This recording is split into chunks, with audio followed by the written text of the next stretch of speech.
Happy Tuesday, everybody. Welcome to the Sean O'Connell Show. Glad to have you with us here in Holy War Week.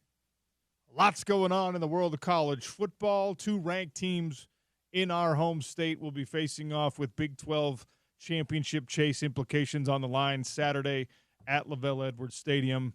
It is my favorite week of the year every single year. It is boosted this year because the regular season home opener for the Utah Mammoth is happening, as is the second regular season game at the Delta Center. Wednesday and Friday, the Mammoth on home ice will be there for that. It's going to be an absolute blast, and it's going to get you riled up for the Holy War, which, of course, I mean, we're going to discuss the matchups. We're going to discuss all the different wrinkles to this, the layers to this onion. One of which was added, I think, yesterday. There's more venom and vitriol in the rivalry because of a sort of non-answer that Kyle Whittingham gave yesterday. I don't know that that was his intent, but maybe it was, in not wanting to talk about Kalani's guys. Now, he was willing to talk about Kalani. He was willing to talk about the other coaches on the staff, but he didn't want to talk about Bear Bachmeier or respond to a question about Bear Bachmeier, and that has stirred the pot a little bit. I'm actually surprised. I mean, we touched on it on the show yesterday, but then if you listen to local radio the rest of the day and you paid any attention, which I will admit, a weakness of mine, is that I am willing to dive into things like Cougar Board on a rivalry week to see what's being said. And that, of course, is not the right place to go for reasonable discourse. But, you know, Twitter, social media, etc., blowing up with reaction to what I thought was a non-answer. So maybe we'll have some time to get into that today. We're going to start the show with the head coach for the Runnin' Utes, Alex Jensen, today. In the next, 2 minutes, we're going to have Coach Jensen as your Runnin' Ute basketball team gets rolling this week as well. Man, there's a lot of reasons why October is the best time of year to be a sports fan. Postseason baseball, if we have time to touch on it today, our guy Alonzo was texting me like, man, you got to talk about this. You got to say this. I'm like, Alonzo, what are you talking about, dude? We got an email from the Big 12 about the Dodgers won. You got to talk about it. We got an email from the Big 12 about the WWE event that's going to be happening, the Friday Night Raw or whatever it is. No, Monday Night's Raw, right? Friday Night SmackDown. I don't know. And how Big E, who joined us at Big 12 Media Days, is going to be available. They're like, hey, do you want to talk? I'm like, it's rivalry week. How are we going to find time to talk about an upcoming wrestling event prior to the Cincinnati game when it's all about BYU right now? Well, and listen, you mentioned how excited you'd be to talk to Urban Meyer again with Big Noon Kickoff. And typically in a typical game week when Big Noon Kickoff is local, I'd be like, oh, yeah, priority, man. Like, let's do this. But in this week, I've booked almost every time slot. So there you go. I think Alex is about ready. We're full for the week. And one of the reasons we're full for the week is because the head coach of the Runnin' Utes, the favorite son, has come back home to be the man to lead this program forward. Alex Jensen, kind enough to join us for a few minutes here right off the top of the show. Coach, welcome to the Sean O'Connell Show again. How are you, sir? I'm doing good, Sean. How are you? We're doing great. I'm super fired up because it's football rivalry week, as you are well aware. So I'm gonna start there, if you don't mind. Your favorite memory of a rivalry game you either played in or maybe just watched. I mean, it could be your favorite football rivalry moment if you want. But do you have a favorite from your long time as a Ute? That's a good question. I think probably I'll go with my first as a Ute. It was my freshman year. I don't think there was much expected of us, and we were playing BYU the second time. I think it was the last game of the season at the Huntsman Center, and the winner won the WAC, and we won that game, and we weren't expected to, and it was that was a memorable one because BYU is kind of the older, more veteran team, and we were kind of the younger one. Well, you just touched on something I think is really important about the the new version, or I should say the restored version of this rivalry, because it was always great, in my opinion, when Utah and BYU, both in football, basketball, gymnastics, everything, when you're members of the same conference, it adds a little bit more juice to the rivalry. And when the winner potentially is in the hunt for a conference championship, or back in the Mountain West Conference days and the WAC days before that, when you're playing in rivalry week, I mean, it's the final game of the season most often. And so you are deciding in a lot of those cases who gets to be the conference champion. It just makes it that much more meaningful, a game that's already meaningful enough. And it had plenty of juice when Utah was in the Pac-12 and BYU was an independent. But the fact that now football, basketball, you're back in the same conference, it just adds a lot to this holy war, in my opinion, because the stakes are higher. Yeah, no, that's like I mentioned that memory I just talked about. That was 8-5, and that's the way it was. Like it was the rivalry games were always kind of played later in the season, if not the last game. And in a lot of times, I can remember growing up before I started playing at the U, and even when I played at the U, like that game determined a lot. So yeah, it's kind of it kind of lost with the big conferences and the realignment. It's kind of lost a little bit, but no, I agree with you, Sean. It's best when that rivalry game has a lot to do with the standings or winning the conference. Now, you're starting your season, right? I mean, you've got an exhibition game on Friday against Nevada, and you got your guys all juiced up and ready to go, and you got the regular season starting before we know it. So how will Utah men's basketball handle this game? Are you guys getting together to watch it? Are you making the trip? You grabbing a party bus and you bringing everyone down to Provo? I don't even know if you can get those tickets as the head man for the Runnin' Utes. Like, what is the men's basketball plan for watching the football game on Saturday? In behind closed doors, we've talked about it as a coaching staff, but we'll have something in mind. But right now our minds full with as much as we wish Kyle and them luck, and we'll for sure be watching it together. We got a lot to do for Friday. Yeah, I suppose you don't want to get anyone distracted with like, hey guys, we're gonna roll out some Okay, that makes total sense to me. Let's talk about your Runnin' Utes. I'm juiced up for this basketball season as well. So. Look, you've been in the seat a couple of months now, and probably gotten some sense of what it's going to be like coming back and being the head coach at your alma mater. I imagine it's a furious pace with everything. Have you, since the last time we talked, it was still kind of like settling in. So now that we're right around the corner from starting your first regular season as the head coach of the Runnin' Utes, has it set in more? Is the daily grind familiar? Is the the smell of the mountain air here on the Wasatch Front, is it bringing it all back for you? Just tell me how it is now that you're more settled into this role.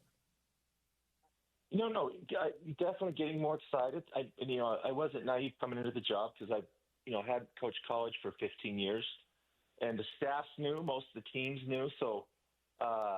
I knew there would be a learning curve, and there was a lot to learn for me and everybody else. And we've come a long way, and I'm actually, excited for these exhibition games because I think it'll give us a little more direction. No, it's been great. Like, I really like my staff and my team.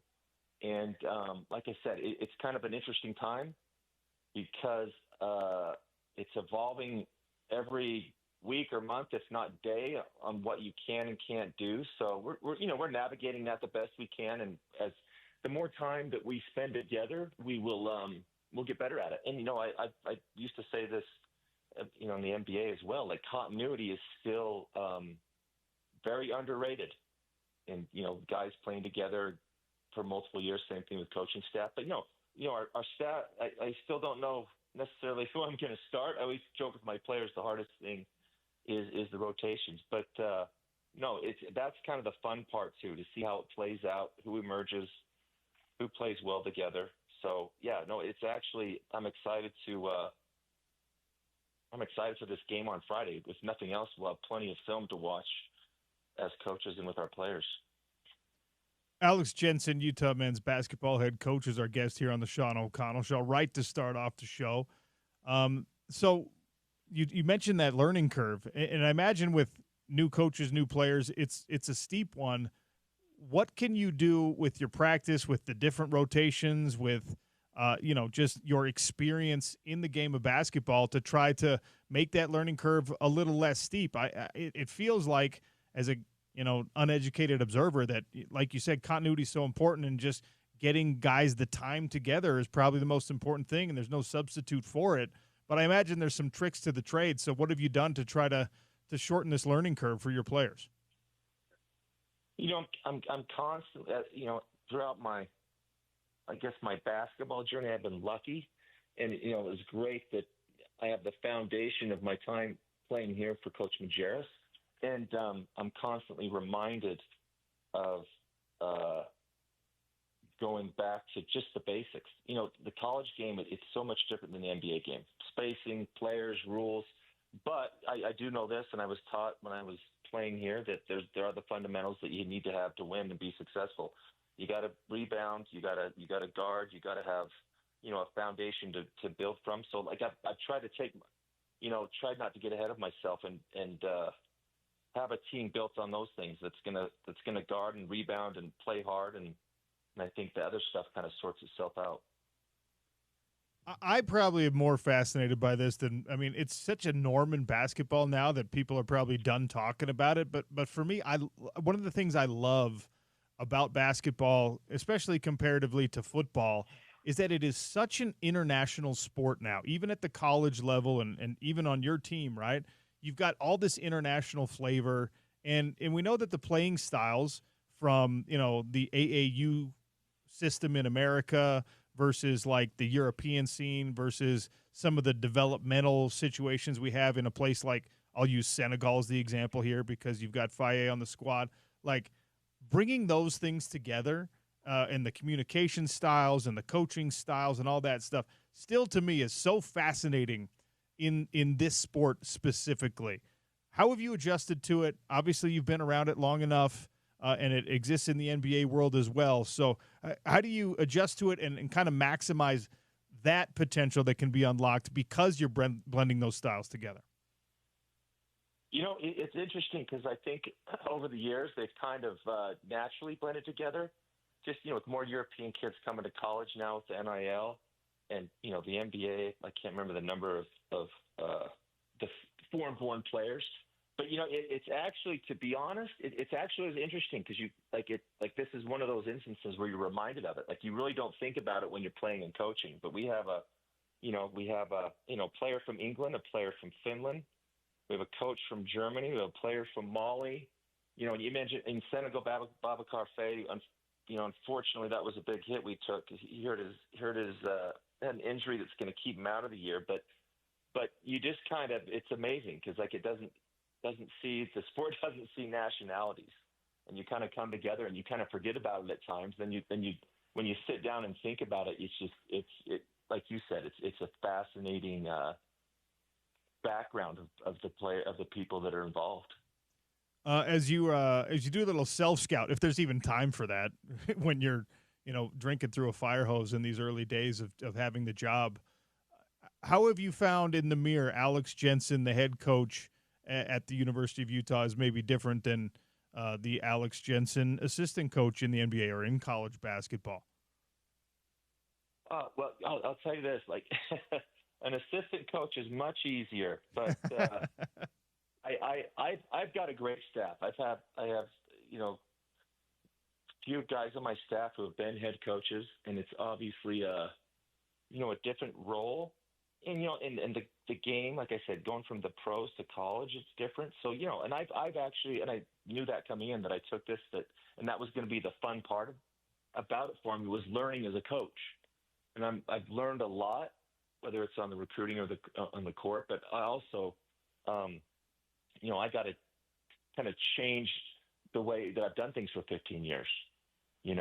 So, but there's like for instance, there's a lot more practice time in college than the pros. But that's the fun part about it. Like, I think when you stop learning and growing as a coach, it's probably when you should probably throw the towel in and do something else or retire. But no, it's interesting because I learn more about myself each day as I do this, and fortunately, I've been in great positions where I've learned from good people, and yeah, that's the fun part, right? You always worry about what the outcome will be, but that's the fun part, to go through that learning process and find your cadence as a coach and a team.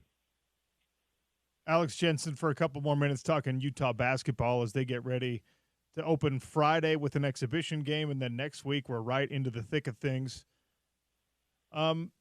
You get to establish the identity of your team now, and I think that most of us have certain expectations of what that means because we followed your career as a coach, and we go back to how you were as a player, and most of the time a coach likes to put a little stamp, his version of things on a basketball team. So we know that hustle and attention to detail on the defensive end is going to be important and things like that. But I'm looking at the roster, and there's not a huge there's not like true bigs necessarily right now on this team. So from an X's and O's standpoint, should we expect kind of positionless basketball, a lot of rotation? Are you going to find your 5 starters and maybe 3 guys deep? Like, give me the cliff notes of what you hope this team looks like as the season develops and progresses from an identity standpoint. It's funny because I think it's kind of like the running joke amongst the stats. I think it changes every day.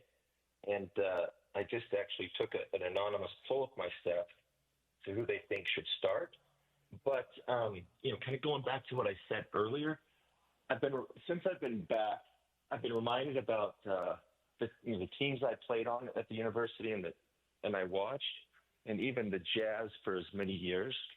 I think that they've always been kind of overachievers, right? They play hard every night, and they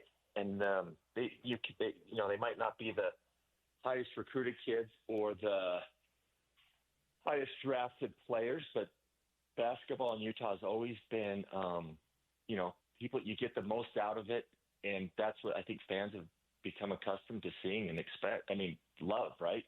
Like, I think the Utah fans are great because as long as you give the effort, they still support you. That's positionless. Yeah, we're working out the positions. The Babacar getting hurt changes things as far as size. But, yeah, I think there'll be some positionless basketball, working out small and big lineups. But, again, it's the ball's on the floor, we're going to go get it, and this has always been a hard place to come and get a win because of how tough the teams have been. What will the role of the 3-point shot be in your offensive sets and your I guess ideal for what Utah basketball is? Because we've seen over the years how it's become such a thing, such a weapon. I guess if you don't have the shooters, it could also be a liability because you have to have some level of efficiency in your offense as well. But again, I'm asking you all these questions it's kind of like in a perfect world as the preface, but what will your emphasis on the 3-point shot look like?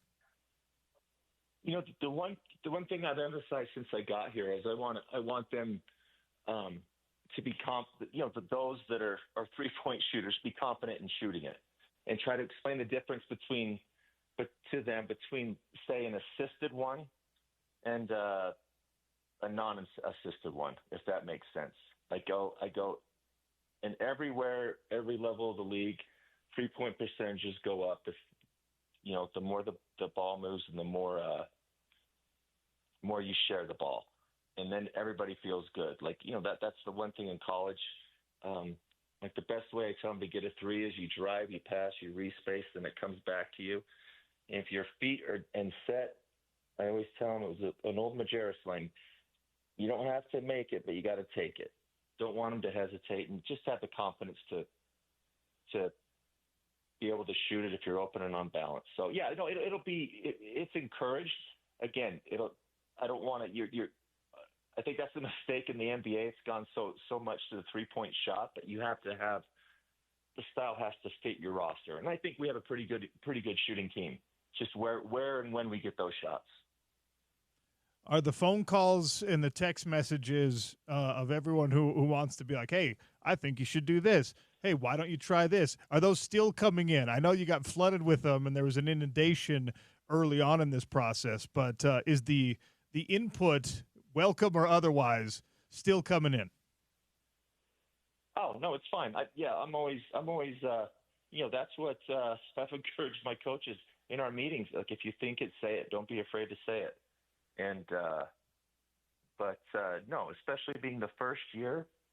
Again, I don't mind the advice at all. Especially, I've had a lot of coaching friends that have come and watched practice, and it's great to get their unbiased opinion. But like I said, I think I have a really good staff, and encourage them to say it in the meetings when they come to conclusion, and we'll take it to our guys into the court. How many shots are you getting up, Coach? At practice, are you out there, T-shirt and shorts, and you're bodying guys up, and you're involved in the drills? Are you out there playing some hoop while you're coaching some hoop? No, unfortunately, those days are over. But like sometimes I might jump and try to demonstrate something. But I think those days have gone by, passed me by. Plus, I don't want to have an injury at this age. I'm almost ashamed to say it, but yeah, I don't want to. If you're gonna play, being afraid to get hurt, don't play. Yeah, we don't want you out there on the walking the sideline in a boot, Coach. We don't. No, neither do I. Can you still dunk? What's that? Can you dunk still? Oh, you know what? I just told my players the other day, another great Majerus line. My answer always is the game's won below the rim. That's perfect for me. Yeah. No, I haven't tried for many years, and that was never one of my strengths. But there was a day I could. All right. Are you?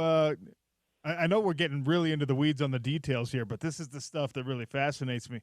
Do you know what the game day fit is going to look like? Are you going to be like suit and tie kind of dude? Or are you going to like just whatever the equipment staff lays across the back of your chair, you're going to put that thing on? How much attention do you pay to that? No, I'm looking for an Under Armour white sweater to bring it back. No, you perfect. I'm kidding. That'd be so kidding, cool. Actually, no, I think COVID and NBA. I think it's I think it'll be a nice half sip. Because in my mind, I don't want to think about the color of tie I have to come to the game with. I'd rather think about my pick and roll coverage or my press offense, if that makes sense. Yeah. And that was the great thing about Coach Majerus. I think one of the things that made him really good was if it had nothing to do with winning the game on Saturday night, he did not worry about it. So, and I think it's just easier when I'm packing on the road. And so, yeah, a nice pair of pants and probably a half zip. All right, before I let you go, I'd be remiss if I didn't ask about the what I consider to be like the less entertaining, the less appealing side of college athletics right now. And of course, there's this huge financial element, and if you're going to succeed, you have to have financial support. You have to have NIL opportunities for your players. You have to have donors that are also invested in the success of your program. And that was one of the major questions that I think we started to get positive answers on with your hire and with, further commitments from some of the big boosters and things like that. But on that front, Coach, do you feel like from a resources standpoint, from a support standpoint, you have what you need in order to be successful in the short and long term in this job? It's a question I think a lot of schools are talking about, and I think I wouldn't have took the job if I didn't think that the sport was here in the community and there was a way forward. The hard part is, there's so many unanswered questions, but I think as time goes on and there's more guardrails, it'll become easier.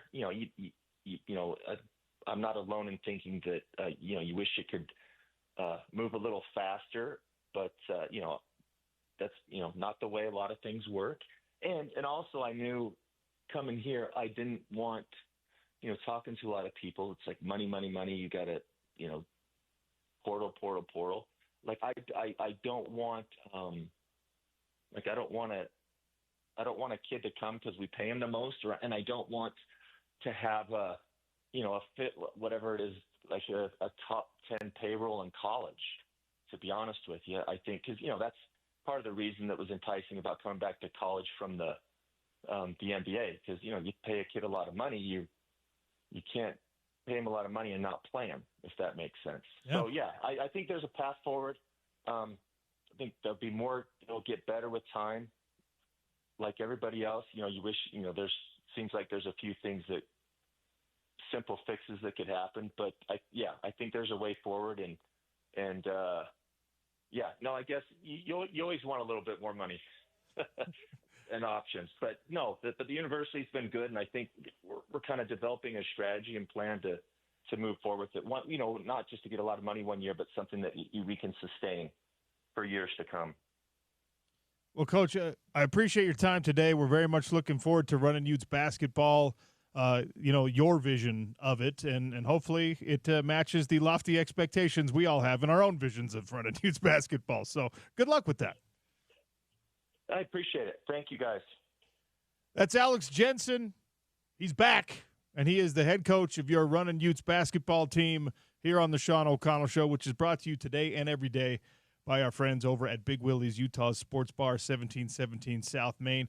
If you don't have Runnin' Utes tickets for home games, away games, whatever, they will have the Runnin' Utes games on at Big Willie's. They're also going to have a special viewing situation for the Holy War happening this Saturday for anyone who doesn't have tickets or the wherewithal or the desire to get down there to Provo, because we understand how that can be a bit of a haul. In any case, Big Willie's with the drink specials every day, the cold draft beer, the pool hall where they keep the tables in perfect condition, and the cues, by the way, not just the pool tables, but the pool sticks, everything. They take it very seriously there. And my favorite, of course, the craft food menu, which I wouldn't lie to you, every single menu item that they have brought in for us to try has been phenomenal. I would stick with just like the burger and tater tots, the burger and fries kind of situation. But Patrick and Michelle, my friends down there, the proprietors of Big Willie's, they give us a little mix for the hot lunch, and everything they brought in so far has been absolutely fantastic. The pasta, great. The veggie burger was phenomenal. The salads have been incredible. Get down there, tell them OC sent you at Big Willie's. And I don't know if it's them specifically, but some folks from Big Willie's will be in today bringing in the food personally, so we'll get to try it with them in person. We'll get to ask them more questions about it, and they can tell you more about the great spot there, Big Willie's Sports Bar, Pool Hall, and all that. 1717 South Main. Again, tell them you heard about it on the Sean O'Connell Show. Gordy Chiesa next on ESPN 700, 92 on FM, proud part of Utah's ESPN radio network.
Welcome back to the Sean O'Connell Show on a Tuesday.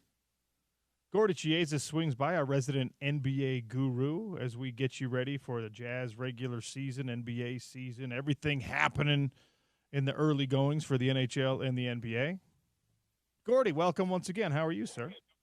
Sean, I'm doing fine. Thank you.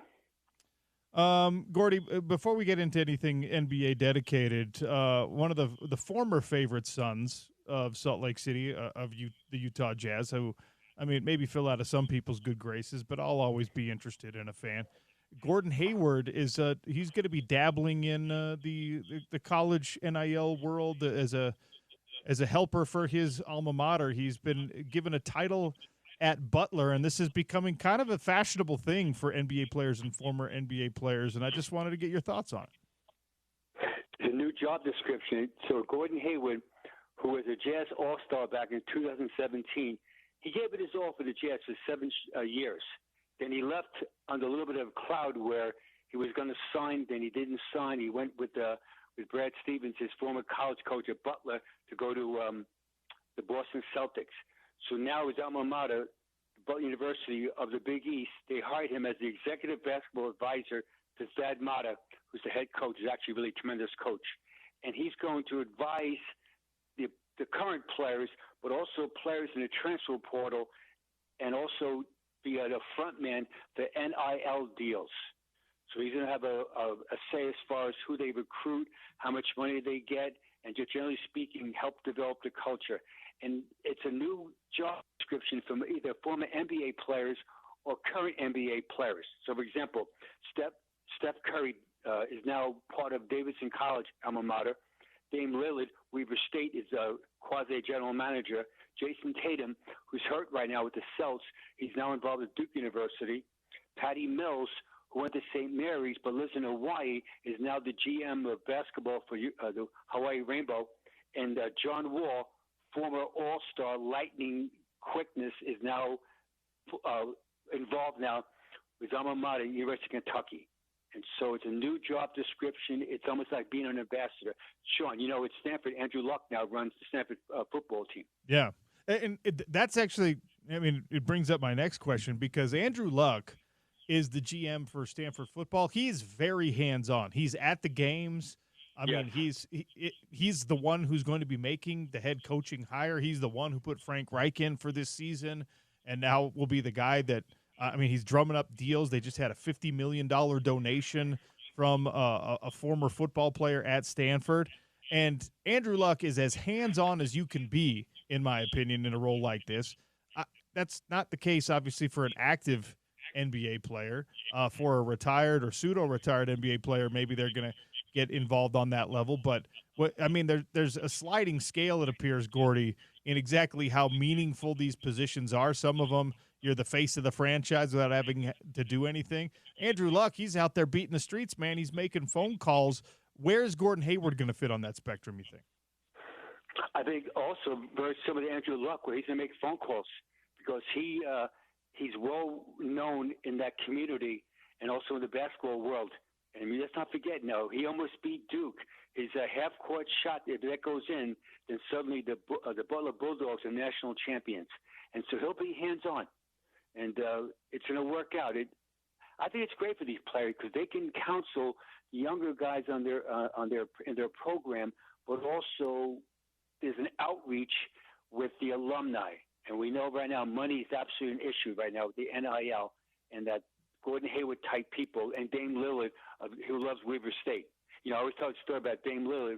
People tell me this all the time. Phil Beckner, who recruited him to go to Weber State, that Dame was absolutely under-recruited. However, the Weber State Wildcats coaching staff was with him since his sophomore year, and then Dame showed his true colors when along came Cal Berkeley and other schools that wanted to recruit him late. He stuck with Weber State, and let's fast forward it. 20 years later, now he's still having Weber State. So that's what they're trying to do, is develop these alumni that really love their school and basketball program. Now, Sean, let's point about that. The problem is now is all these guys are one and done.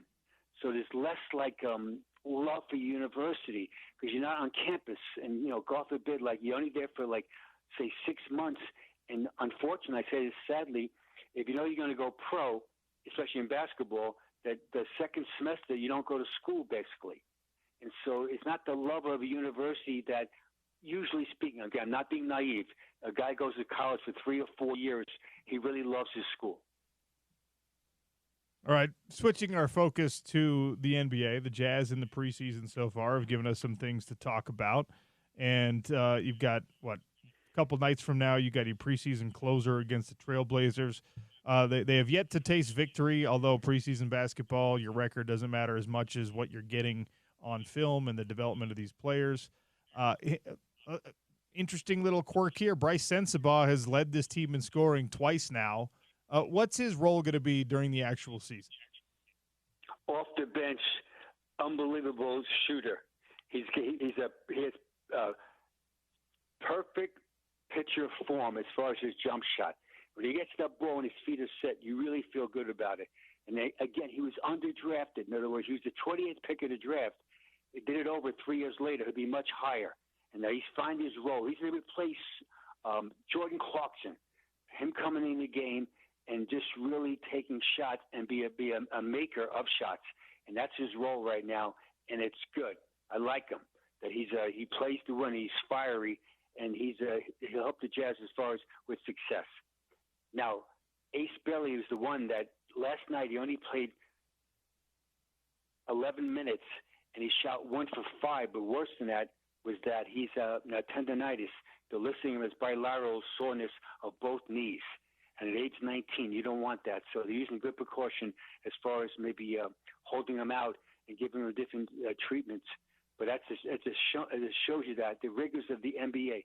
You could play pickup games all you want in the summertime, all these workouts. It's great. And suddenly you go to NBA team practice or an NBA game, and suddenly your legs are sore. We saw him against the Spurs, right? We all went crazy over his 25-point performance in the first preseason game of the year. He had 20 points and 7 rebounds against the Spurs. It was a quieter performance, but the efficiency in that one, I think, is the thing that stands out, right? He's a player that is capable of playing above the rim and being explosive and, dribbling one time from the three-point line all the way to the rack. He's got that crazy athleticism, but he can also get points in kind of the more boring way, the more seasoned way, if that makes sense. Oh, very much, yeah. And you're alluding to it right now as far as being efficient. Generally speaking, most players, young players, play offense too fast and defense too slow. So Ace Bailey, to his credit, so far has played offense very slow, and that's a compliment. Where a lot of times most players, unfortunately, especially when you're a youngster, you guard yourself. It's not the guy guarding you. You're guarding yourself by your lack of, as far as by your over-dribbling and playing laterally and shooting off bounds. So Ace right now has not done that. So it's encouraging. And that's what you want to do, is be more efficient. And in Jazz basketball, he's absolutely the future. They're going to play him a lot of minutes. And speaking of the future, also, I'm impressed by Sean Taylor Hendricks. Only played 3 games last year because of the fibula fracture and ankle, as far as fracture also, is that he's come back strong now. And he shows signs of rebounding. Defensively, he's always been solid, and now he's being a timely three-point shooter. So that's encouraging, too. Gordy, what's going on with LeBron James right now? Yeah, what's going on with LeBron James is Sean. He's going to be 41 on December 30th. And that's what shows you how, again, we've never seen a guy play at that level, this high. Incredible. All right, so LeBron James, right now, he's out probably until November 15th. They're going to hold him out. He's got a nerve condition in his right side of his back. And that's from just wear and tear. Sean, he's played right now 1,562 regular season games. He's played 292 playoff games. So now total games in his career, both playoffs and regular season, is 1,854 NBA games. Let's add to that. Oh, by the way, he's definitely the first option in literally every one of those games. Everyone's been trying to stop him for the last 22 years. His 23rd season starting, hopefully in his world, November 15th. And eventually, Father Time will catch up. When will that happen? Will it be this year, next year? We don't know. But this is his first injury as far as as far as condition-wise. It wasn't like a hit to the body. This is more, it's wear and tear on his back right now. And the Lakers, they need him because when he plays for the Lakers, for the last 6 years, when he played for the Lakers, the record was 248 wins, 171 losses, a 59.1 winning percentage. When he doesn't play, the Lakers only win 41.8% of their games. So it's almost an 18% drop-off when he's not on the court. Now, Luka's now there, which is good. So that might change somewhat. But they need both Luka and LeBron James for them to try to challenge for an NBA title. Gordy, what's the list today? My list today, Sean, is about both NBA and the element of football. I'm going to test your knowledge. All right. Multiple NBA MVP player award winners. So you have to win more than 2 MVPs of the NBA quickly. These guys, all generational talents, they uplifted their teammates. They play in a ratified air on the court, and they're the best of the best. So here's a short list. All these players have won 2 NBA MVPs. They are Giannis, Steph Curry, Steve Nash, Tim Duncan, Bob Pettit, and Karl Malone. Karl won it in 1997 where the Jazz won 64 wins, 18 losses. And in 1999, in the lockout year, Karl won it again when the Jazz tied the Spurs for the best record in basketball, 37-13. The following players have won 3 MVP titles. They are, this guy, we love this guy, Sean. Nikola Jokic has won 3 right now. Magic Johnson, Larry Bird, and Moses Malone. Next 2 players have won 4. LeBron James has won 4 MVPs, 2 with the Heat, 2 with the Cavs. Wilt Chamberlain won 4. Next group, they won 5. Michael Jordan was 5-time MVP of the league, regular season, and Bill Russell was 5 times with the Celtics as far as MVP titles. The number 1 player in the history of basketball, the most MVPs for his career, is Kareem Abdul-Jabbar. He won 6 league MVPs, 3 with the Bucks and 3 with the Lakers. So it's a short list where you're the best of the best. All right, Sean, who has won the most MVPs in the NFL? Ooh, who has won the most MVPs in the NFL? I'm going to go with somebody old school. I'm going to say like Bart Starr. Ooh, Bart Starr. You're close. I'll give you another hint. He's funny on television. He has a great podcast, and I know you like him. Oh, Tom Brady. Okay, you're close. Sean, you one more hint. All right. When he played in college, he couldn't beat University of Florida Gators. Who couldn't beat them? Peyton Manning? That's it. Manning. He won 5 MVPs of the league. That's the all-time Wow, best. 5. 5. And it shows you how hard it is. You know, I mentioned about Wilt and those guys, and Russell and Kareem and LeBron. This is really hard to be MVP. And Nikola Jokic in the present tense, more importantly, but Denver Nuggets, you get the feeling he could win it every single year because he was an unbelievable skill set and how he makes his teammates better. Remember, it's based on regular season, not in postseason. So Peyton Manning, 5 times, Sean. The odds right now for this year's MVP, 2025-2026 NBA regular season MVP, if you're the type who likes to play the prediction markets, best odds belong to SGA right now. Jokic right behind him, Luka in third, and then tied at plus 1,200 right now is Giannis and our favorite guy, Gordy, Victor Wembanyama.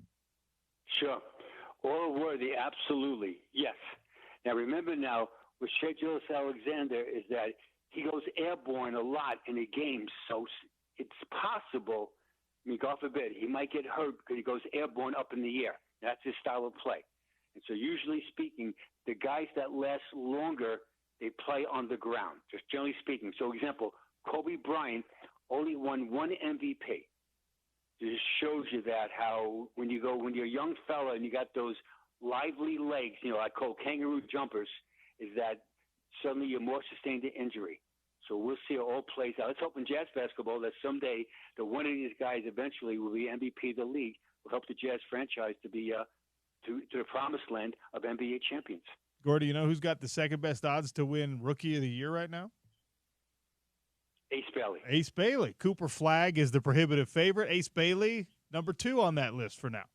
So, Sean, so much is based on, again, playing time. Sure. So Cooper Flagg, besides his unbelievable skill set, he's going to play a whole bunch of minutes, and he's going to showcase his talent with his very incredible teammates, meaning Kyrie Irving when he comes off injury, and Anthony Davis and the rest of the crew. All right, and so with Ace Bailey, he's going to play, and he should. So we're talking probably he'll play, I'm just guesstimating, between 27 to 30 minutes a game, and he'll get some good stats. And hopefully those stats aren't hollow. They're really wonderful stats where it helps his team get better. So it's good for Ace, good for the Jazz fans, and more importantly, Sean, it's good for America. Gordy, you're the man. Always love talking to you. Thanks for your time, sir. Thanks, Sean. Peace out. That's Gordy Chiesa, our good friend. You know what we need to do? We need to hook Gordy Chiesa up with a new ride. The Ineos Grenadier is exactly the kind of thing I would love to see Gordy bombing through the streets of downtown. And you know what? He likes to get up out in the mountains a little bit. The good thing about an Ineos Grenadier is with the drivetrain, with the stripped-down utilitarian capabilities of a full-performance 4x4, it's a stylish vehicle on the streets in the suburbs, going to the bank, picking up the kids at school for the carpool lane. But also, this is the perfect home base for your camping trips, for your fishing trips, for those excursions out into the Uintas. Ineos Grenadier available right now. They've got every color, every model, every trim package. They've got all the accessories at 5544 West, 2400 South in West Valley. That's the Warner Ineos Grenadier dealership. They've got great deals going on. Tell them that you heard about the Ineos Grenadier on the Sean O'Connell Show. Take a little test drive. You can actually go on the website, WarnerIneosGrenadier.com, and you can schedule a test drive there. You can click to chat with the representative. It makes it really, really easy. If you've been looking for an SUV that is all performance but has the appearance of those expensive $100,000+ luxury vehicles, this is your answer. Way lower price point, but overperformed, over-engineered, so that you can get out into the Utah wilderness or beyond. Maybe you want to go Arizona, Nevada, Montana, take it up to Yellowstone, whatever. 5544 West, 2400 South in West Valley. I test drove one of these for 24 hours. Like 6 times people stopped me at a stop sign, rolled down the window at a stoplight. Hey, what is that? How long have you had that? Where did you get that thing? Well, Warner Ineos Grenadier out in West Valley. That's the place. 801-630-2450. Tell them OC sent you. They're open till 6. They'll stay later if you're going to buy a car. Hot lunch is next, and we've got Big Willie's in the house. Is that right? They've got the food, 1717 South Main. That's where you can get the food. They brought it to me, so we'll talk with the Big Willie's folks next on the Sean O'Connell Show during the Hot Lunch. ESPN 700, 92.1 FM.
All right. I will ask forgiveness in the hot lunch because my mouth is watering.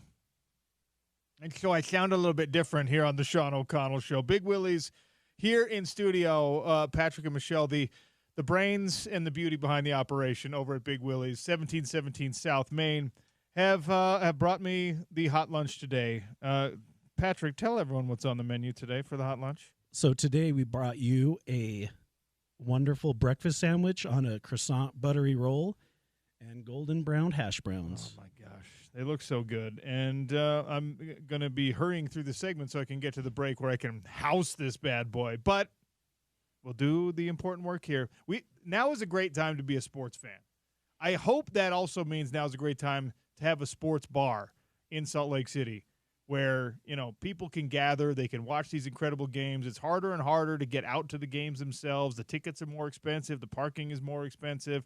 You've got drink specials. You've got food specials going on. I hope, I'll let you tell me, you got big plans for the Holy War this weekend. But it's got to be a good time to have things going on at Big Willie's. It really is. And, we've created an environment that's good vibes. It's easy on the wallet when you come to Big Willie's. We're a downtown bar, but we keep things reasonable. It's not out of hand. And, each game that goes on, the crowds are getting bigger. The excitement's getting better.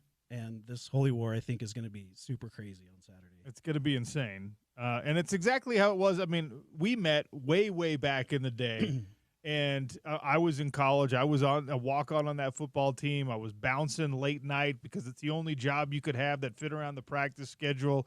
You were working there. And those games, those Holy War games, it was for a conference championship, effectively. That's before you played a conference championship game. Utah and BYU were always good, and that game was played the last week of the year. But it's nice to have the rivalry back with this level of stakes, in my opinion, because the winner of this one is in at least somewhat of a driver's seat to make it to that conference championship game. Yeah, I think last year they were excited, but I think they kind of forgot the luster of that game and what it meant to the communities on both sides. And I think this being the second meeting, I think it's energized the whole state. With blue and red. Yeah, two ranked teams, too. So what's the party going to be like at Big Willie's during this Holy War? It's just going to be, the sound will be on, the TVs will be on the channel. I think it's going to be a good environment. Lots of good food and specials. All of our craft cocktails we make in-house, the syrups, the citrus. We really take pride in our craft cocktail menu. Even if you're a BYU fan, and, you want to go enjoy and maybe imbibe a little bit, you won't get ratted out. You'll get talk trash, right, at Big Willie's, but you could wear your Ty Detmer jersey and you could come have a good time. Yeah, Steve Young, bring it. Let's all hang out. We'll have a good time. We have plenty of mocktails. We sell a variety of, Mexican Coke, Fanta, and Sprite, so we have enough for people that don't partake. Who is the mastermind behind the menu? Because we've done the hot lunch now. This is our fourth different week of sampling the menu at Big Willie's. And you know me. You've known me a long time. If I'm coming in and I'm ordering for myself, I'm getting something meaty. I'm getting a big double burger or something like that. And you've sent those in. But we had a spinach salad that was absolutely delightful. You had the audacity to throw a veggie burger my way. And you know what? It was really dang good. Yeah, Nick, our chef and owner over there of the kitchen, is he just takes a lot of pride in what he does. It's crazy, but everything is scratch made. Like, obviously we're not baking bread, but other than that, everything is made in house. So they take a lot of pride. Everything's super fresh. The quality is higher than your normal sports bar. So they do a really good job there. The food's great, and I don't know any other bar that has breakfast from 10 to 2 every day. Oh my gosh. So they do a really good job there. It's pretty amazing. You don't have to take my word for it. Head down, ask for the lunch special. They do something every day. They've got craft cocktails on the menu that they take pride in. They've got cold beers on draft. You've got, like you said, the mocktails. If you just want a soft drink because you're going back to work, all of that, just go watch whatever's on the TV. Maybe shoot a game of pool or two. Talk a little trash to Patrick because he's the right kind of guy to do that. And then get on about your day. And I'm telling you, if you don't have tickets to this week's Utah Mammoth games, or maybe you're just looking for somewhere to pregame, Big Willie's is the perfect spot at 1717 South Main Street, right in the heart of Salt Lake City. If you don't have tickets to the Holy War, or again, if you're just looking for a nice little launching spot so you can head down there with a full belly, Big Willie's is where it's at. Yeah, come down, say hi. For the rest of the month, if you mention hearing us on the Sean O'Connell Show, we will put your name in a drawing, and November 1st, we'll draw out for 2 tickets for Utah hockey. Nice. You guys can hang out with me and Michelle at the game. Oh, yeah? Yeah. They're like your tickets? Yeah, there are personal tickets. We'll give them away. 2 people. Are your Mention tickets this ad. Are your tickets better than my tickets? I want to go sure. They're good tickets. Yeah, they're good tickets. It's Toyota Club. Oh, row. man, they are better than my tickets. Heck yeah. That is perfect. All right. Yeah. So head down there. Mention that you heard about Big Willie's on the Sean O'Connell Show. Get entered for 2 tickets. And if you win those tickets, you have to invite me to go with you. And then we'll all have fun together. Yeah. All It'll be right. a party. If you have a significant other or spouse, I guess you can bring them instead of me. But if you're single, you got to invite me. It'll be more fun. And you're a cheap date. You don't drink. That's right. And Toyota Club, I'll just embarrass everyone by like shoving everything in my pockets. You know, sir, you don't have to hide. This is a buffet. You can have as much as you want, but don't put the salami in your pockets. That's weird. Yeah. I'll make it weird for all of us. It'll be great. That's why we love you. Well, I love you guys, man. It really means a lot to me that you've decided to spend your hard-earned money, your advertising, your marketing dollars here on the Sean O'Connell Show. I've known you forever. I've loved you forever. It means a lot to me. It really, really does. And on top of it, you're feeding me, which is, as you know, the way to my heart. Mm-hmm. It sure is. Thank you to Big Willie's. And again, get down there. Mention you heard about them on the Sean O'Connell Show. Enter yourself into that chance to win 2 tickets to a Utah Mammoth game. They're going to do the drawing in a couple of weeks on November 1st. Lots left to get to right here on ESPN 700, 92.1 FM, proud part of Utah's ESPN radio network.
Hour number 2 on the Sean O'Connell Show. And we welcome in the enemy. Brought to you by Murdoch Ford in Santaquin, Jarom Jordan. Red and blue to discuss the Cougar perspective on this Holy War week. My favorite week of the year, as I have said many times here on the show. It does not get better than a good old-fashioned college football rivalry, especially one where there's so much contamination, cross-contamination, incestuous coaching situations, etc. Jarom Jordan, welcome to the Sean O'Connell Show. I say that begrudgingly, of course, because it's Holy War Week. Fancy meeting you here on the Sean O'Connell Show. I'm so excited for BYU Utah. I mean, this is what we were hoping for, right? Preseason, we were talking about, hey, what if they were 5-1, 6-0, battling in the Big 12 for, we didn't think at the time, number 2 to Texas Tech, but here we are, man. It's going to be a really fun matchup. I love 6 o'clock on Fox. I think that's going to be great. Utah's offense is roaring with Jason Beck and Devin Dampier. BYU's figuring out ways to win, a little banged up. It's going to be awesome, man. Let's start with the little banged up. Jack Kelly is, probably the best player on this BYU football team. You never want to see a guy like that out. And, we heard all the rumor and innuendo that last week he was practicing, and he was even practicing in pads, and he was going to give it a go. And that game was a close game, and all of these things. Is Jack Kelly going to be available for the Holy War? I believe that he will. I believe that he sat last week to play this week, and that he won't be 100%, but that he will play.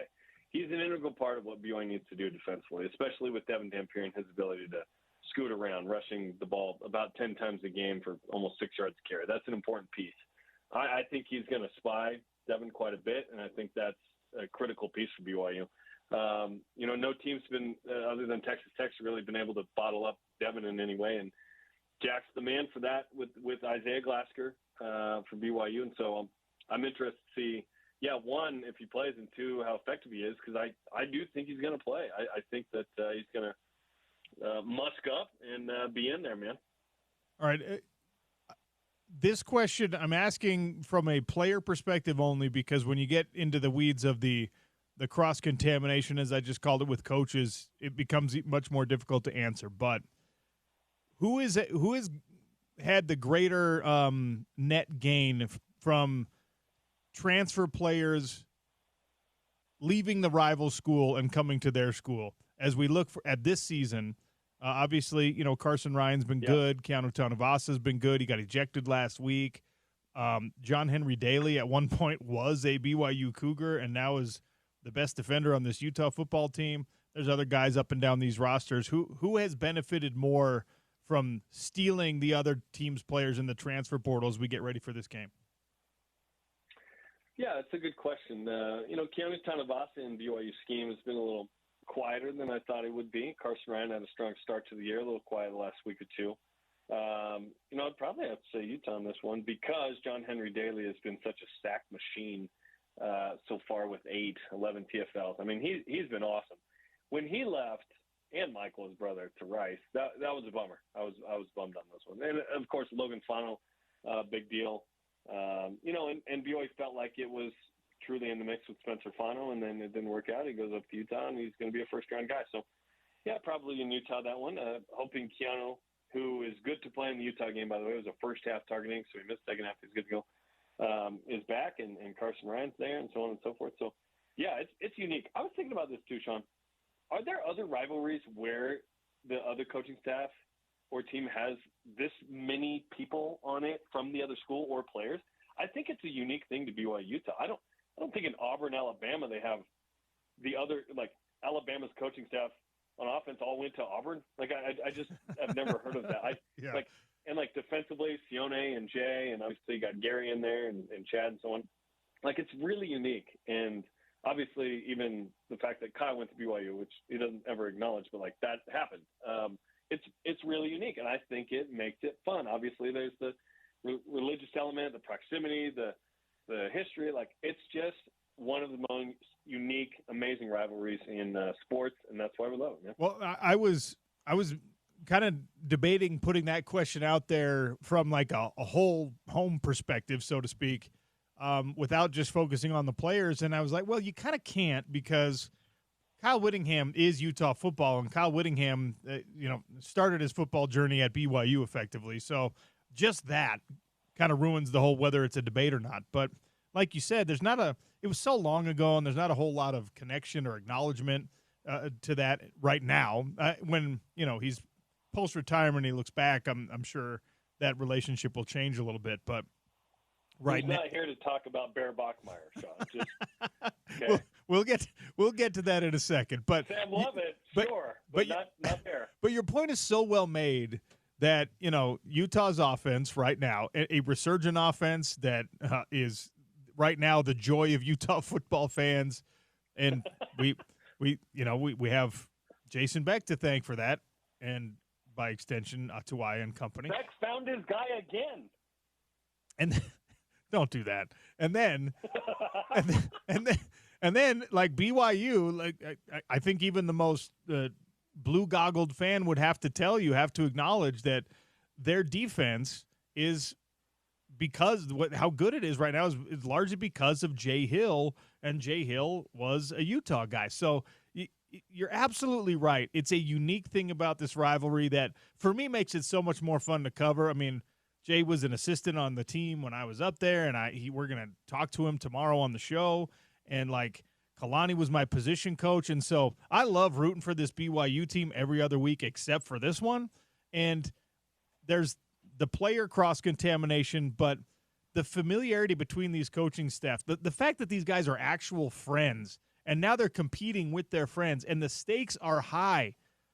The winner of this game will be the number 2 team in the Big 12 Conference. We'll be in a pretty solid position to make it to that conference championship game, have the tiebreakers and things like that. It's exactly what rivalry stakes should be. It's exactly how I think a rivalry game in college football should be. And we're so lucky to have it. There's not even a question in here. I'm just ranting now, but it's such a wonderful thing. And you brought up those points, and man, we're spoiled when it's 2 top 25 teams, as you already said, 6-0 and 5-1, everything to play for. It's so great. Yes, amen to all of that. There are increasingly more pro sports in this state, but this state is built on BYU and Utah football. It is. Basketball has been big, too, between these two schools. But at its heart, the greatest sporting event every year in the Beehive State is this game. Think how much sweeter it would be at the very end of the regular season, where it deserves to be, by the way. Right now, it's pretty good. At the end of the year, just think if it was a play-in game to the Big 12 title game, officially. Man. We knew the tiebreakers. We knew that winner wins. Can you imagine? I need it to be in that spot later. But, yeah, amen to everything you said. I think this game is so interesting. When I watch Utah's offense, it gives me pause, which I bet you Jay Hill goes, okay, let me drum up something. How does BYU defend Dampier? How do they defend one of the best offenses in the country? The success rate in the top 10, the third downs, number 1 at 60%. Devin Dampier doesn't throw a lot of incompletions. I noticed as Utah has avoided stretching the field horizontally as much as they did early in the season, they're getting downhill a little more. That defense is always good. Utah's always an offensive away from being really good, and they got an offense. And so, yet you go up against a BYU team that's just figured out ways to win with its true freshman quarterback, and they've had answers to all the questions so far. And I think it's going to be rocking at LaVell Edwards Stadium, and I think it's going to be a great one. This could be like a score in the low 20s, where turnovers always play a big deal, and lots on the line. I think this is great. If this is Kyle's last one, that's a big deal. Who knows? But yeah, year 3 in the Big 12, and everybody getting their feet under them, and these two programs represent really well right now. I might be done calling Bear Bachmeyer, putting that qualifier on true freshman quarterback if he performs. Now that he's 6 games in. If he performs well in this game, especially because I was kind of hoping and relying on the idea that that defense is going to be good, is going to stay really good. Jay Hill's going to make sure that they've got the personnel. Their linebacking core is the envy of the Big 12 in a lot of ways, whatever. And I was like, okay, well, a freshman quarterback is going to make a lot of freshman mistakes. And going up against Morgan Scalley especially, he's going to force some of those freshman mistakes. But then you look at the poise of Bear Bachmeier, and I'm not saying he hasn't made any freshman mistakes this year, but he's an incredibly poised player. He knows exactly what he is from a physical presence standpoint, and that if all else fails and if he doesn't get the picture that he wants from that defense, he can make something happen with his size, with his legs. He's a great athlete. And, even when you just talk about his arm, in these last couple of games, we've seen some throws where I'm just like, that's not a freshman throw. That's not a kid who's nervous and doesn't know if he's got the trust of his teammates and his coaching staff. He'll throw that ball out there into coverage and he'll put it in a perfect spot. It's not quarterback versus quarterback here. It's quarterback versus opposing defense. But I'm looking at it and I'm saying I thought that Utah was going to have a significant advantage in this matchup with respect to the quarterback position. And I still think that, the numbers say they do a little bit. But Bear Bachmeier is not the liability I was hoping he would be when, these two teams faced off. Yeah, not at all. I mean, referring to the throws specifically, against West Virginia, Bear put the ball right in Parker Kingston's lap, up over the deep backer in front of the safety. There was a throw to Chase Roberts where he goes 85 yards, just right on the money. Last week to Parker Kingston, he goes for 75 yards and a touchdown. That was my biggest question was, okay, can BYU be explosive? Because we know the Bear can run. We know the LJ. Right now, LJ is the top running back in the Big 12 in yards. He had the quietest 162 yards in the history of the world last week. It was like, what? Are BYU's numbers super explosive, or are they yards per play, way up to all this stuff? Not necessarily. They're going to huddle. They're going to take their time. They're going to assess. They send him to the line with 2 plays. He'll check into the right one or two. He's very cerebral, and BYU's kind of doing what they need to do to win. They haven't scored 40 plus against a power an FBS team this year. They've kind of milked clock. They've not shown too much. They've tried to stay healthy. Blah, blah, blah. It's kind of two different offenses that way. But I think the matchup is interesting. Dan Pierre's been, I think, whatever Utah player was hoping for. He's been the exact opposite of what I hoped for. I hoped he was terrible. He's been amazing.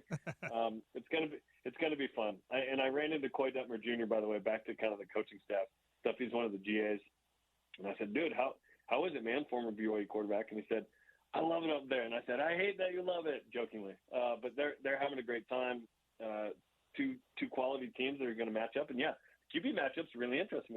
Who takes care of the football? Who uses their legs to run effectively? Because both these quarterbacks like to do that. The best and worst part of the rivalry for fans this year is that these two teams are so similar, right? You want to hate. You want BYU is supposed to be something that Utah fans can revile and ridicule and say, oh, they're soft and oh, they're not built like us. And BYU wants to feel the same way about Utah, I imagine. But it's like you guys are cut from the same cloth. You're brothers. You're damn near twin brothers right now. Yep. One of them wears the hideous shade of blue, and the other one wears this beautiful crimson. But there's so many similarities between these two teams. It's like they're two Big Ten teams, honestly. The physicality, the traditional kind of Big 12 team was not a overly physical team. Neither was the Pac-12, right? It was like, all right, let's get speed and space and spread you out kind of thing, but on offense specifically. But these two teams, man, this is going to be a slobber knocker. I think the physicality in this game is going to be awesome. The trench play, the third and short, the fourth downs. I mean, both these teams like to go for it on fourth. When Utah gets in the red zone, they've been unbelievable, 86%. Kick here, a kick there. I mean, this special teams is going to be interesting to watch too. What role that plays? Played a big role last year, obviously, for BYU. So I can't wait, man. There's no kind of wasted play, wasted movement, wasted anything in this. Everything's going to matter in this game. It matters a ton for both teams. If Utah, you don't want to get a second loss in the league right here. If you're BYU, you want to keep this undefeated thing going and kind of shove your way up to number 2, like you mentioned. Because I think league wide, people think whoever wins this game, they're right behind Texas Tech in the Big 12. Red and Blue with Jerem Jordan, brought to you by Murdoch Ford Santaquin for a couple more minutes here on the Sean O'Connell Show, talking Holy War. All right, we're just a couple of media schlubs, so we can stir up some drama, but Well, what do BYU fans want Kyle Whittingham to say about Bear Bachmeier? Because everyone seems like they're a little upset that he wouldn't say anything. I don't know what he said about Sam Levitt. Just like the same sort of time of day he gave to Sam the week before, I guess. Can I tell you my theory on why he didn't? Well, yes. I get why he doesn't, but yeah, go ahead. Well, first of all, I think he doesn't mind poking the bear a little bit. I also think that some part of that, maybe not the largest part, we'd have to get some truth serum into Kyle Whittingham to really, but I think that he doesn't want to get into the weeds about personnel conversation to where he has to answer questions about Keanu Tanuvasa specifically and Carson Ryan to a smaller extent. I think that still bothers people at the University of Utah, and I think it still bothers him and this coaching staff that they weren't able to retain new. And I think that there's a natural path if you're talking about the other team's personnel where maybe not the next question, but the next question after that is like, hey, Keanu Tanuvasa, what do you think? I think he doesn't want to talk about those guys. That's fair. Yeah, I get it though. This is consistent with what he's done for a long time. Like, it's okay. There's no depth chart. Whatever. Like, Kyle's gonna run it. How? Like, they're the only team in the league that doesn't produce depth chart. Okay, whatever. Like, it just I've come to expect it. It's not a shocking thing. What I do want though this year is, obviously after the game, I want that elongated Kyle Kalani chat. Last year, Kyle interrupted it and complained to the refs. I thought that he should have spent more time with Kalani. I know he was fired up and upset, and obviously Mark Carman walks on the field, says what he says after the game. That was all part of the deal. But I would love for those two to sort of have that moment, and they didn't last year because it was shrouded in quote-unquote controversy from one side and celebration from the other. So, yeah, it's all good, man. Like, it's part of the deal. Like, I understand, and I enjoy sort of, like, be the way you want to be with that. Like, Jay Hill yesterday said, I love the University of Utah. Appreciate everything from that. He's like, this is my favorite game, the best week of the year. I couldn't sleep Sunday night. I was so excited. Like, everyone kind of attacks it in a different way. Yeah, and the BYU strategy here is obviously we're going to go high road on this, which is very on brand and fits perfectly with Kalani Sitake. So I'm totally fine with it. If anything, it just fits into the already existing narratives even more. So, again, however you want to attack it, totally fine with me. It is rivalry week, and if people want to get mad and be rude about it, great, because that's what college football rivalries are.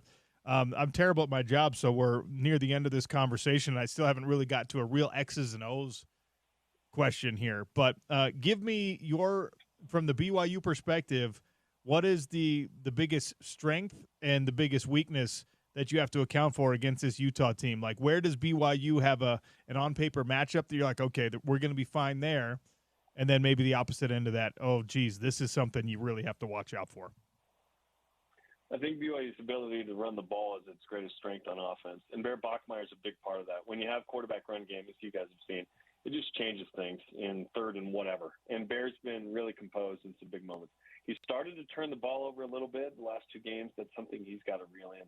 And then I think BYU defensively has to make Devin Dampier throw the ball down the field. I won't be shocked if BYU rushes 3 at times and just makes him find a window, spies him with the Jack Kelly and or an Isaiah Glasker. They did that quite a bit with Caden Salter and with Noah Fafita. So we'll see, because Jay Hill does love pressures, timely pressures, nickel, corner, all kinds of things. So we'll see how they do that. But if Utah can run the ball and get third and short consistently, and then that number one third down conversion rate gets going, that'll be trouble for BYU. But I think it's a fun matchup. I think there's a lot of talent in this game. I think both are motivated for obvious reasons, and I can't wait, man. I can't wait either. What's the official game day plan for you for BYU Sports Nation? When does coverage start? We're coming down to your place, so you're on the show, right? You're on the pregame show, right? Yeah, that's UASN game day. Hema said he's put me on. He hasn't told me exactly what time yet, so we'll have to figure it out. That's awesome. I heard your name and I was like, sweet, that's great. 6 Eastern, so 4 Mountain time locally, and it's a 2-hour show. watch Sean on the show. Have some fun, and it's gonna be great, man. Big noon kickoff in the morning, and 2 hours of pregame on BYU TV, BYU Radio, and we'll go from there. Have you busted out Deseret Storm defense yet? Oh, so dude, I said it to Mike Cousins of ESPN in our BYU Sports Nation interview, and he used it in the open of the BYU Arizona game on ESPN2. No way. Deseret Storm versus Desert Swarm. Yeah. So congratulations to you guys. That's amazing. Love it. It was awesome. All right, I will shake my fist at you when I see you down there in Provo, but I will do so affectionately. I appreciate your time as always. Let's go, baby. And everyone, don't forget, Sean got a degree from BYU as well, okay? That's right. James, pull up the sound of Thomas S. Monson singing the Utah fight song. It's our best counterpoint for that. Thanks, Jerem. Thanks. See ya. Oh, man, the Holy War is going to be so good this weekend. And, yes, I'm going to be on the pregame show. Yeah, I did not know this. Hema Haimuli, who's a friend of right. mine and is awesome at his job and does some production work down there. And clearly awesome at his job if he's asking someone like you to come on the show. Exactly. He was like, "Hey, what's your plan? Are you going to be down there with this?" I'm like, "No, man. I'll probably get there about an hour before kickoff, and I would love to jump on set because they're going to be like, on set, and that'll be fun. So I will be wearing Utah gear on the pregame set on BYU TV. Correct. How wonderful is that? Yeah. Despite the fact that you do have, sadly, Jerem is correct. You do have a graduate degree from BYU. I got an MBA. Whatever. It's a good business school. It's not the same. Like, graduate school is not the same as undergrad. It just isn't. Right? They're not your real college years. You also, especially in that program, I did the executive MBA program. The youngest person in that program was like 36. All right? It's not your college experience. No. I know my wife got her master's degree from Utah State, and I kind of tease her all the time, like, "Hey, your Aggies are on," and she's like, "I don't care." I'm sure there are people out there who identify with their graduate degree or their postgraduate degree because, like, if you go to some, like, if you like your Akron University for your undergrad, yeah, you're from Utah, go to, like, Ohio State to get your graduate degree, then you're probably like, I'm an Ohio State or person. If you're from Utah and you go back east to get your law degree, maybe it's a little different experience. Yeah, but if maybe. you're local, like my wife did it from a satellite campus, Utah State. She didn't even spend any time in Logan, so she's like, yeah, whatever. Yeah, technically, I'm a Utah State student. You know where the executive MBA program, when you get here in Salt Lake, it's the Salt Lake Center. It's the KSL building. Okay. Yeah. I had to go down to Provo once. Yeah. And that was one time too many. No, I actually did have to take one class down there because of my PFL schedule was crazy. I had to take one class down there. It was summertime, but you wore a hoodie so you could hide your face and everything. All of us had these where you're walking on campus, right? And you're sitting down in a class with somebody who you're like, that's a 40-year-old person. Why are you here in a class on campus, right? Even going back to my own undergrad experience at Utah, you're just like, whose mom is here sitting in class? Whose dad is here sitting in class? I was that guy on one of the classes because I had to take it with so at BYU, they have the executive MBA program that is designed for people who are like into their careers, right? They also have the 1-year intensive MBA program that is for students who've just graduated from their undergrad. And they just stay on campus and they do the MBA program. And that's the class. So it was like all 22-year-olds. Of course, at BYU, they're all married 22-year-olds with kids. Yeah. So the gap is not quite as significant. 22-year-olds, they're kind of like 36-year-olds. Yeah. So it wasn't quite as significant. But you know how it's kind of like humiliating when you have to squat up and do a group assignment? Yeah. And it's like you, 40 years old, and then a bunch of like recently returned missionaries that are just like, Did they're you like, oh do yeah, you're getting your MBA, so am I. So am I. Did you do You're the 18 years older than me, and I'm getting the same thing as you. Isn't that Wow. great? And I'm just like, shut up, kid. You do the work. Just put my name on it. when they had everyone introduce themselves? Did you do the whole? You know, I just like to take one class a year. I just like to try to stay continuously learning. I seriously love those. I'm just in love with learning. Yeah. I just want to pay a lot of money to just come down here and learn some things that I'm probably never going to apply to my life. All right, a little flex there. You have money and you don't need this. That's amazing. Meanwhile, these kids are like desperately burying themselves in student loans. It's like, I just enjoy it. No, I really did have a lot of admiration for, especially like you say, the 40-year-olds, the 40-year-old mothers that are like, I'm changing careers, or like I never really worked, and I'm like, I'm in a situation where I have to work for whatever reason. I'm going to college. I seriously loved that about college, being in the same room as like, I'm one of these young people that I'm beginning my adult life, and I'm like, I'm doing it the right way, so to speak. But also we have people in the same classroom that are like, I'm getting a second chance at life, and I'm starting over. I'm trying a new thing, which is really hard. I seriously love that about. Yeah, I probably made fun of those people when I was, and that's probably why I had to be one when I became older, right? Yeah, like it's there you just go. It's just karma for me being like, You what's had this weird 40-year-old doing? I guess I was a little more. I guess I was a little more mature than you were when you were in that situation. I don't guess. I was probably a couple years older too, because I did the you were a lot mission more thing, mature but, than I was when I was in college. Yes, James. Reminder: pick up your beers before the Utah Mammoth game. Epic Brewing's got what you need. We're actually broadcasting on Friday from Epic Brewing. That's 11 to 2. Stop by, grab some beers. Head over to the Utah Mammoth game. I'll be at the game tomorrow night. I'll be at the game on Friday. Come find me. But I'm there as a fan, not as a media member, so don't ask me any questions that have to do with the job, all right? Because I'm just one of you. I'm just a fan, acting irresponsible, being crazy. Daily Dump is coming next. Lots to get to on the Sean O'Connell Show. ESPN 700, 92.1 FM.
Daily Dump brought to you by our friends at Valley Plumbing. Any needs you have that involves a pipe, water, even gas, Valley Plumbing can take care of you. All right. This isn't sports related, but I got to get it out. This drives me insane. So, you've been on a WestJet flight, James. WestJet is a Canadian airline. They're kind of like the Canadian version of, I would say, Southwest, okay?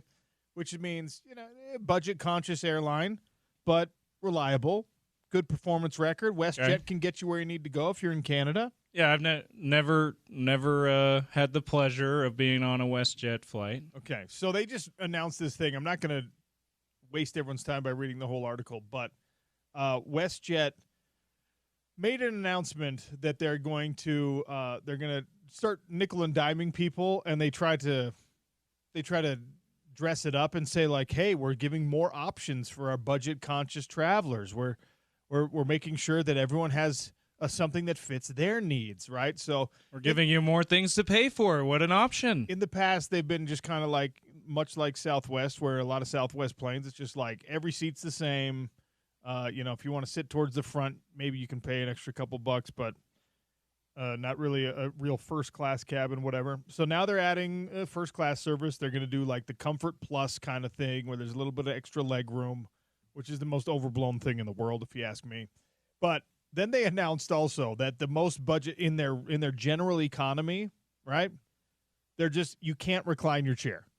So now if you want a chair that reclines the extra 2 inches that recline actually does, you have to pay for the upgraded seat. Oh my gosh. It's the dumbest thing ever. Well, I forget. This is a controversial thing. Are you I will recline my seat, I don't care. If I'm sitting first class, I will. Yeah. Because the person behind me has plenty of room. Yeah. I don't recline my seat if I'm in economy. If you're in economy, okay. If I refuse to, but the idea that this airline is just like, hey, guess what? You can't recline unless you have more money. That's just so dumb. That's just like, guys, please. Already you're paying for a chair in the sky, and it gets expensive. And travel is I'm fortunate enough that I get to travel a lot, and I have lots of miles, and we can do the upgrades every now and again because of the miles, whatever. When you travel, a lot of times when you travel for work, and it gets covered by the exactly, by the company. Right? Yeah. But there's also a lot of times, right, where I acknowledge, and sometimes this is me too, where you got 6 plane tickets you got to buy just to get to the family reunion or whatever, and it's going to cost you $2,500, and this airline is just like, well, you better have 3,000 if you want to be able to recline that seat. It's like, come on, guys. So dumb. Like, it's a basic I don't do it, but I'm also not mad if someone does recline their seat in front of me, so whatever. Yeah. Canadian airline, WestJet, you're in the wrong here. I thought Canadians were supposed to be nice. It's not very nice to nickel and dime Canadians. WestJet, come on. Yeah, WestJet. What are you doing? You mentioned this in your news, update. Your update. Well, I don't know why I lost that. The word Sports in my Center vocabulary. update. In your update. Brought to you by the Advocates Injury Attorneys. But Spencer Fano, right? We talked about all offseason long, all in the preseason. Hey, this is the best offensive line in the world. You got Spencer Fano and Caleb Lomu. Well, look, those two, outside of one game, the offensive line has performed really well, and nothing so far has happened to take Spencer Fano specifically out of the conversation he was in the preseason. Mel Kiper as his first, and again, these mock drafts will be changed and altered and twisted 1,000 times between now and actual draft time. But right now, Spencer Fano is the top-ranked offensive lineman, the top-ranked offensive tackle, of course, in this draft.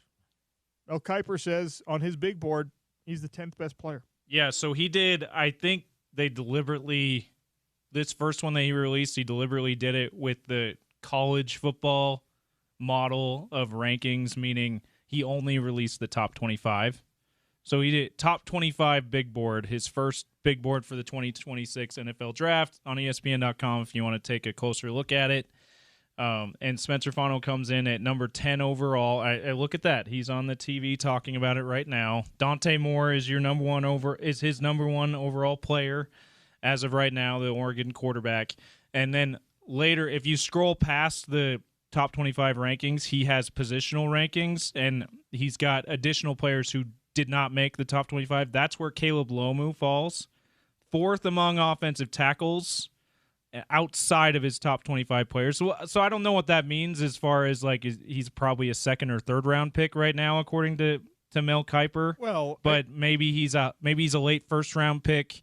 But he is not in Mel Kiper's top 25, but he is in the top 5 at his position. Okay, so which is awesome for Utah. Like that, the fact that you got a number 10 overall player in yes, a very way too early draft big board, and then another guy who's top 5 in the position in your same position group. Like that's incredible for Utah, and it should bode well for the rest of the season. Like you said, they had the off game against Texas Tech, Spencer Fano especially, but they really have reestablished themselves really well these last couple of games, especially on Saturday. The draft is different every year, obviously, but if this ranking holds true in the minds of NFL coaches and GMs, right? Caleb Lomu also, based on last year's draft, would be a 1st-round pick. There were 5 offensive tackles taken in the 1st round. If you're a top 5 offensive tackle, then pretty much every year in the NFL draft, you're a 1st-rounder. In the 2024 draft, I'm counting as I go, there were 9 offensive tackles taken in the 1st round of the 2024 draft. I did not realize there were 5 taken in last year's 1st round. So if you're the 50th or 60th best overall player, remember these teams base their drafts on position of need. When you get past like the top 5 picks, where it's always best player available because those guys are supposed to be generational. Let's figure this thing out. You're picking at number 18, right? You're a team that is.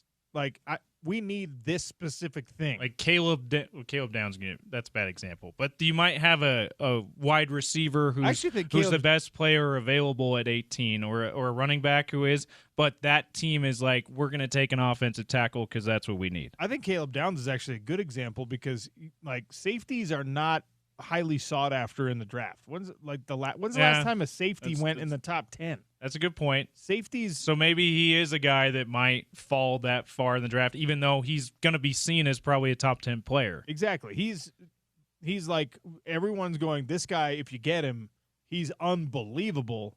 However, the positions of value in an NFL draft are quarterback, offensive tackle, edge rusher, corner.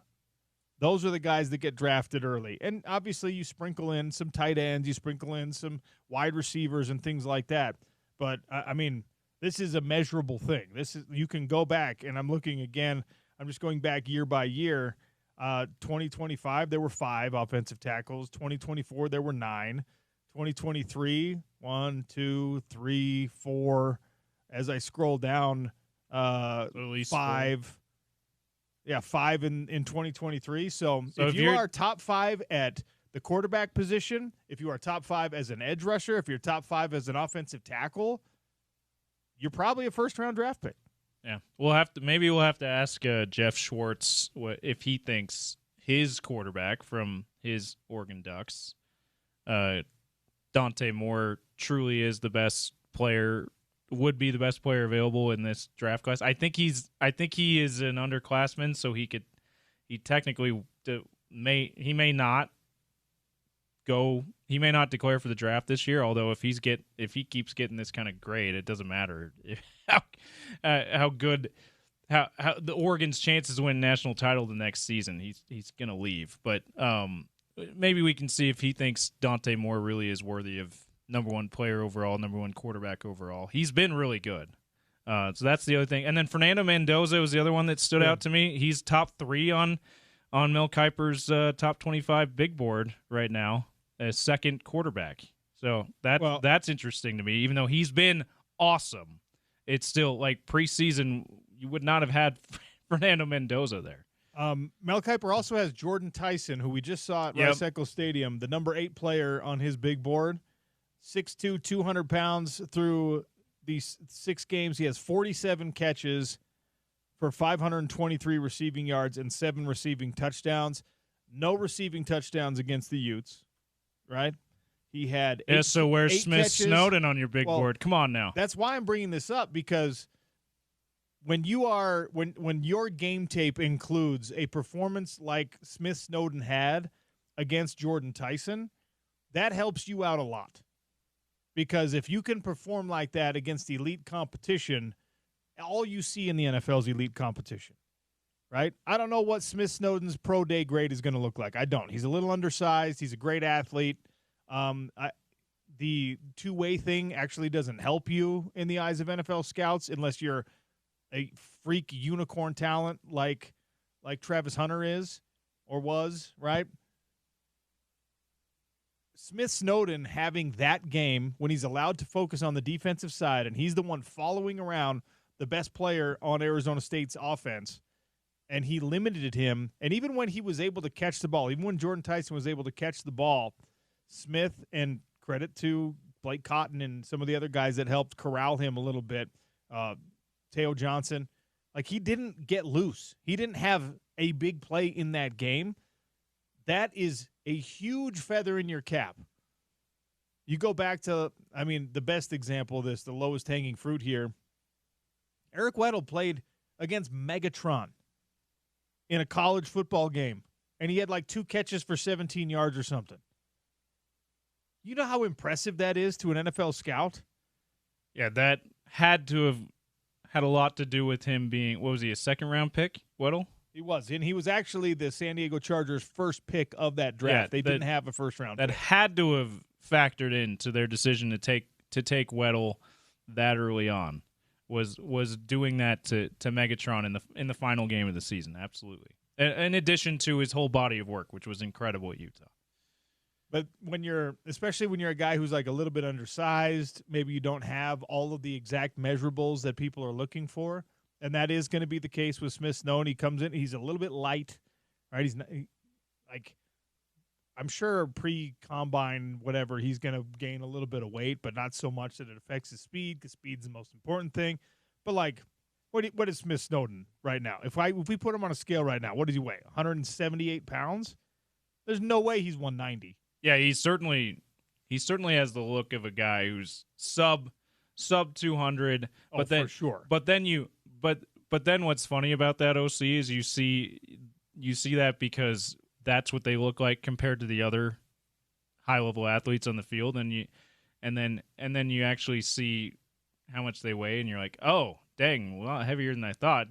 Maybe it's just because you look so much smaller than these other big guys. Anyway, I wanted to give, Jordan Tyson's placement on Mel Kiper's list. I wanted to use that as an opportunity to give Smith Snowden another shout out, because that was massively important in that game. If, you're playing your backup quarterback is looking to that dude. Oh, where's my guy? Where's my star? Where's the safety outlet? Where's the person who I can just give him the ball, 3 yards past the line of scrimmage, and he's going to make a play for me? Not against Smith Snowden, not against this Utah defensive backfield. That was huge in the win. Sean O'Connell Show continues. Jeff Schwartz still set to join us here on the show. That's coming up in about 8 minutes. Reminder that this is the perfect time of year to have someone come out and take a look at your windows. Make sure that your energy efficiency is at an ideal place in your home, right? Either your heating bill or your cooling bill is going to be outrageous this time of year, and it seems like right now it's the heating bill, right? It's been a little bit nippy, a little bit chilly. The wind is starting to come in. The precipitation's starting to come in. Don't let it be a problem, right? The windows in your home not only are the things you look out, but it's where all of that energy leaves your home, or where all that cold seeps into your home. 801-850-9100. Jake Weber, Nate Orchard, the Advanced Window Products team. They're going to measure. They're going to give you a quote, an affordable quote. They're going to give you a timeline. Right now that's 6 to 8 weeks. And they're going to manufacture the windows here in Salt Lake City. They're going to install with a local crew. They're going to service the warranty if anything, and it's unlikely, but if anything does go wrong, for the life of your home, those things are going to be covered by a local company with no middleman that's sending you on a wild goose chase to get the problem resolved. 801-850-9100, advancedwindows.com. Tell them OC sent you. $2,500 off, 10 windows or more. Get on the schedule right now. 801-850-9100. All right. I just got a text on the text line. Normally, that doesn't drive a whole segment, but this might be something we have to pay attention to. Is Big Noon Kickoff going to allow people wearing red on set? Drama unfolding in Provo. It's the Sean O'Connell Show, ESPN 700, 92.1 FM.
Sean O'Connell Show here on ESPN 792.1 FM. This just came in from 0626. I know it's rivalry week, but this goes too far. A verified Twitter account that's directly affiliated with BYU. Okay, first of all, Hold on. A verified Twitter account means somebody who paid $8 a month It's to not- have a not verified. Not the same as what it used to be. Okay. Yeah. That's directly affiliated with BYU. Also, because you have a BYU avatar and a blue check mark, doesn't mean you're. Were you able to find said Twitter account? No, did they text it in? No, they texted it in. So this is just probably a BYU fan. I am 99.9% sure that this is a BYU fan only. In fact, I think I know this person. I think we've met in real life. I think this is, I promise you, IRL, huh? I promise you are not directly affiliated with BYU on your verified account if the name is Booze Coog. Oh yeah. All right. He is a well-known. Okay, Booze Coog is a well-known BYU Twitter account, but yeah, not directly affiliated with BYU. Yes, this is not like a BYU employee. Maybe okay? directly affiliated with the BYU fan base. Yes. If there's some kind of organized fan club, he might be directly affiliated with that. But this is how internet rumors start. Okay, you add credentials that don't exist, and I appreciate you texting this in because it's something to talk about and it's great. 0626. But this is not an official BYU account. Okay, this is a BYU fan who pays $8 a month to Elon Musk. Okay, that's what this is. Can you imagine Now, Booze Coog being directly How great would affiliated that with be? BYU? How great would that be? Shout out to Booze Coog, by the way. The president of BYU Athletics is tweeting from the Booze Cougs account. Wait, what? Really? Anyway, here's the tweet. My friend that works event security said BYU is holding Big Noon kickoff in a closed-off area and will refuse entry to anyone wearing red. Going to be a lot of angry Ute fans that drive down to Provo in the morning and have to drive right back to Salt Lake City. Hey, you don't have to. Here's the thing. Find a place to hang out. Around the You know how, set. even if this is true, you know how easy it is to get around this? Yeah. You wear a blue shirt or just like a neutral color. Or Over your heaven red? forbid a BYU apparel just to No, you're only don't gonna go that- let's not you're go only that gonna far. do that for a couple Let's not minutes go just that to far, get James. in. Let's Okay, not go my that bad. far. My bad. You just wear some kind of neutral overcoat, Yeah. and then You got your red underneath. when the cameras come on, right, your red's underneath, you think they're going to be fighting their way through the massive people. I see a Utah shirt. Get it out of here. That's not going to happen. Also, you're probably getting to this point. Urban Meyer is on the set. He's gonna probably shoot down any kind of, hey, we're not gonna let Utah fans be part of this. Come on now. Look, BYU fans are going to turn up. Utah fans, if you're planning on making an appearance on the Big Noon set, you're going to be at a serious disadvantage. If this is true, then be ready to disguise yourself, I suppose. I don't know that it is true. Here's the thing. This is BYU's chance to showcase their rabid fandom, and they will do what they do every time they make appearances on television, right? They look exactly how you think they're going to look. That is one of the things that it's death, taxes, and BYU fans being put on camera looking weird. There's just nothing they can do about it. I don't know. I have plenty of friends who are BYU fans, and they're never the ones. It's like if you married notice, into a BYU fan family. that's right. You will notice that it is so prohibitively rare that at a BYU basketball game when they pan the crowd, that it's like, I mean, we know what people look like here in the state of Utah, right? Like, there's 90% of the people are keeping up with the Joneses aggressively. It's a very attractive culture and population for the most part. That's not who the cameras find for the most part. They go from Cosmo the Cougar to the Cougarettes to like a bunch of people who look like they came from Colorado City and tucked their T-shirts into a braided belt and jeans. They just find the weirdos in the BYU fan base, and that's what they put on television every single time. They're not finding. I mean, they are finding Ryan Smith, but they're not finding the Ryan Smiths of the crowd, right? The Ryan and Ashley Smiths of the crowd. They absolutely are not. I went to the first basketball game at the Marriott Center a few years ago. This was still Mark Pope era, And I will tell you, sitting amongst, and we're fairly close. We're probably row 15 or something. It was my brother's tickets. Shout out to my brother for taking me to the game. The people I was among, I'm like, this is exactly who I thought. This is exactly how I thought it would be. Just as cheesy, just as like the guy. There was a guy in front of us, and I think Borsello was still on the team, and he goes, Borsello, come on, bro. Come on, bro. Like, bro, every other word, talking about, like, cheering on their best player. It's so weird. It was like, I was like, where am I? It's like when you attend a sporting event at BYU, the coolness gets sucked out of you if there was any in there. Right. It's like walking into Lavelle Edwards Stadium. You get this weird urge to make sure that your white socks are showing and that you wear your hat funny and that you're going to tuck your T-shirt into your jeans and let everyone know you're still wearing a braided belt that was fashionable before you left on your mission. I don't know why it happens. Call all the players by their first name and bro and, like, just, like. What the frick? Like, we've seen it all, okay? That's what's going to show up on the Big Noon set. Also, we just got this text at 877-343-0700 from 1743. Did I say 877-353-0700? Did you say the wrong number? I said 343 because it was in this. Anyway. Oh, 353. 877-353-0700. If you text 877-343-0700, we will not see it. We will not see it. Sorry. Someone else might see it. 1743 says, I will be working on the Big Noon set, and that Twitter account is full of crap, okay? Booze Cougs, you've been debunked. I'm sorry. All right? Utah fans, if you want to go make an appearance on the set to up the cool factor and get in a fist fight, go ahead and do it. Did you? By the way, did you see? Oh, this was okay. This was a texter for Bryson Bianucci. I thought it was during our show. They said, "Boom, haha! Did you really just text my wife or my girlfriend just said? Did you really just text them?" I love that. I love that. We're having those. Our listeners are having those kind of conversations. Yes, you can text us and you can weird out your significant others about it, and we will respond to you. Yeah, we might even have you turn on the radio and we'll say something to your significant other. Yeah. All right.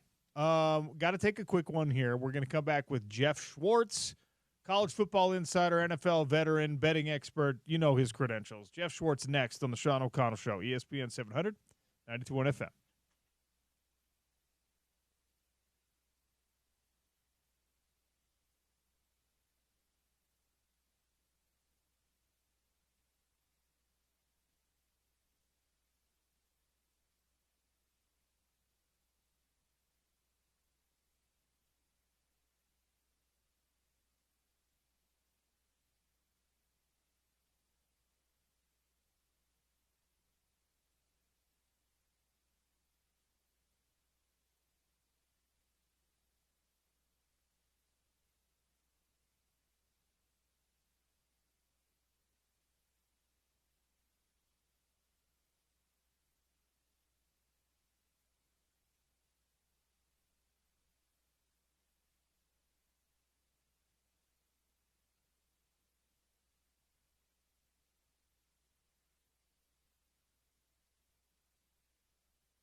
Sean O'Connell Show, hour number 3. We started with Jeff Schwartz, who is probably still licking some wounds from a bad weekend for his Oregon Ducks. I shouldn't have referenced that. It's a bad way to start the conversation, but I just did. So here we are. Jeff, welcome to the show. How are you? Good. Yeah, I mean, it sucks. And then I saw everyone's sort of over that. I saw Todd Furman tweet out, that was Oregon's least amount of yards they had in 20 years at home. Thank you. I'd gotten over it until that.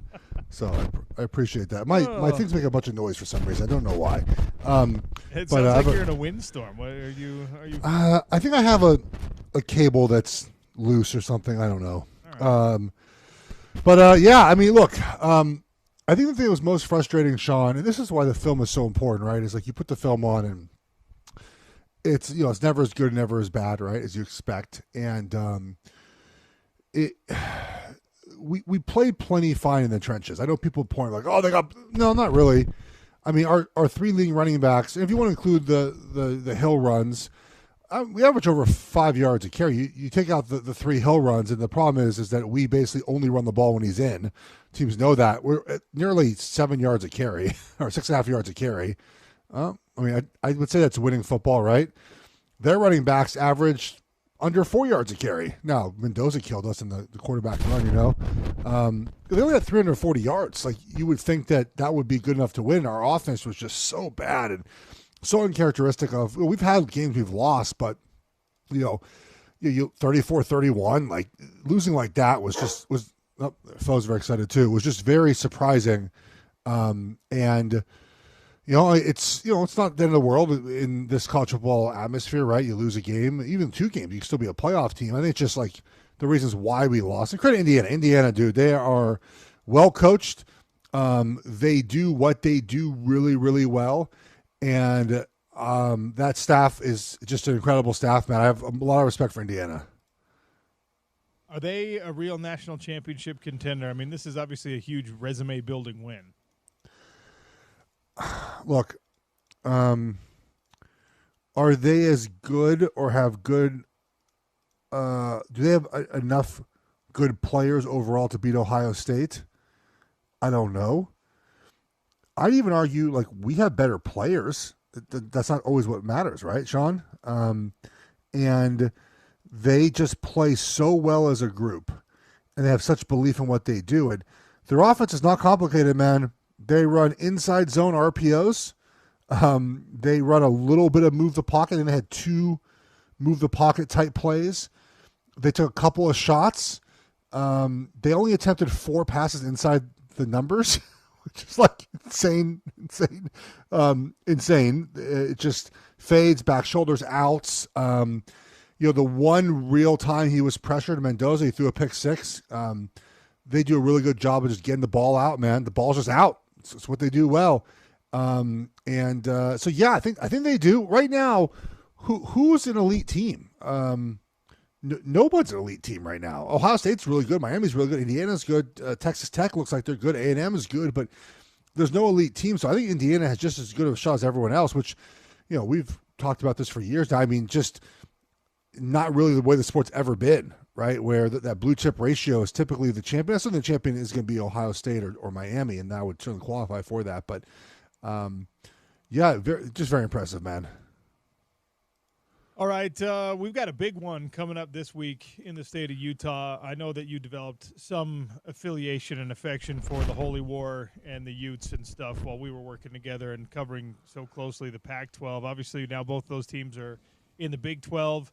And aside from this game not being played in the final week of the season, it has all the elements of a great rivalry game. 2 top 25 teams firmly entrenched in their conference championship races, at least to this point.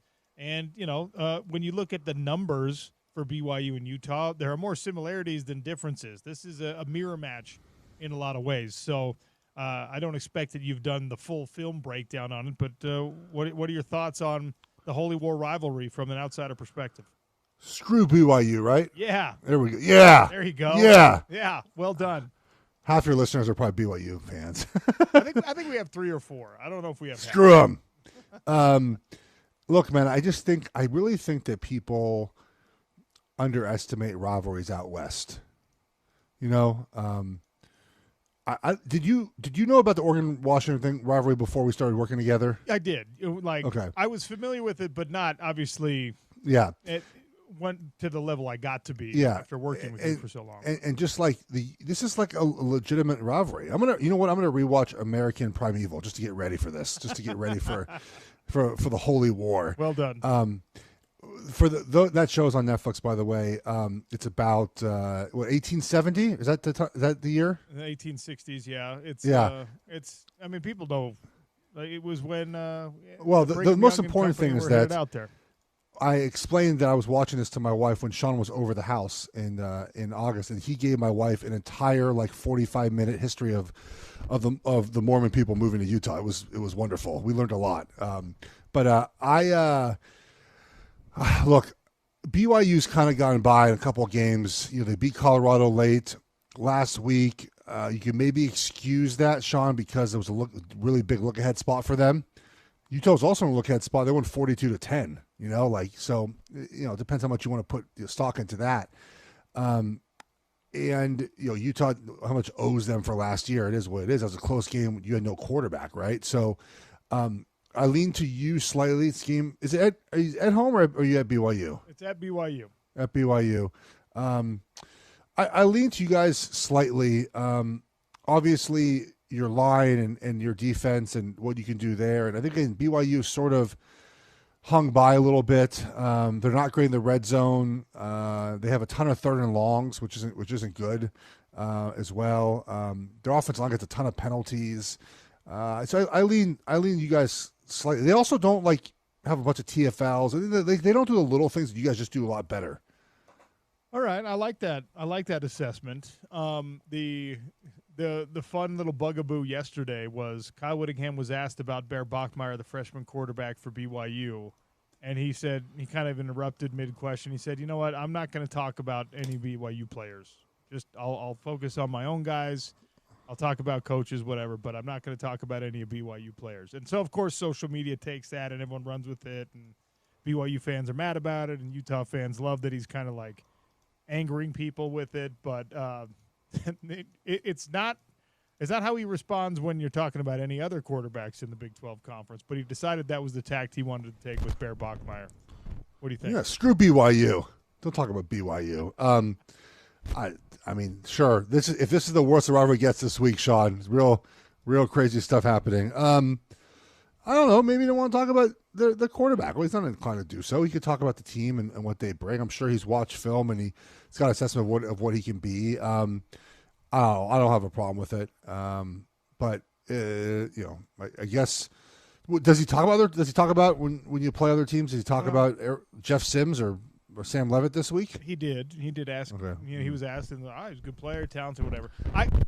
I had my own theory on it, whether people agree or not. I think it's because he didn't want to start going down the path of talking about individual players, because eventually you're going to be asked about one guy in particular, the Tanuvasa D tackle who transferred from Utah, who just people talked about it all the way up till Big 12 media days and stuff.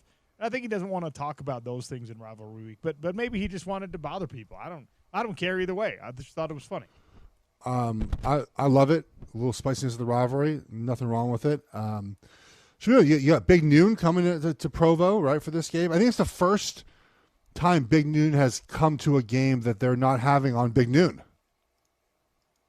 Is that true? It's not the Big Noon actual kickoff game. No, that's Michigan, Washington. Yeah. Right. Yeah. No, your game is it even on Fox?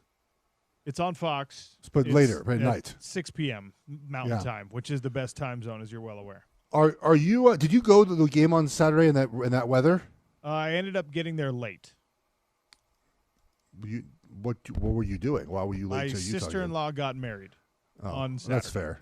That's fair then. Yeah. You left. You got to leave the wedding though. My early? wife's younger. Well, the wedding was over by the time. Oh. Yeah, but the weather was insane. By the way, outdoor wedding in the mountains. That was one of the wildest things I've ever seen.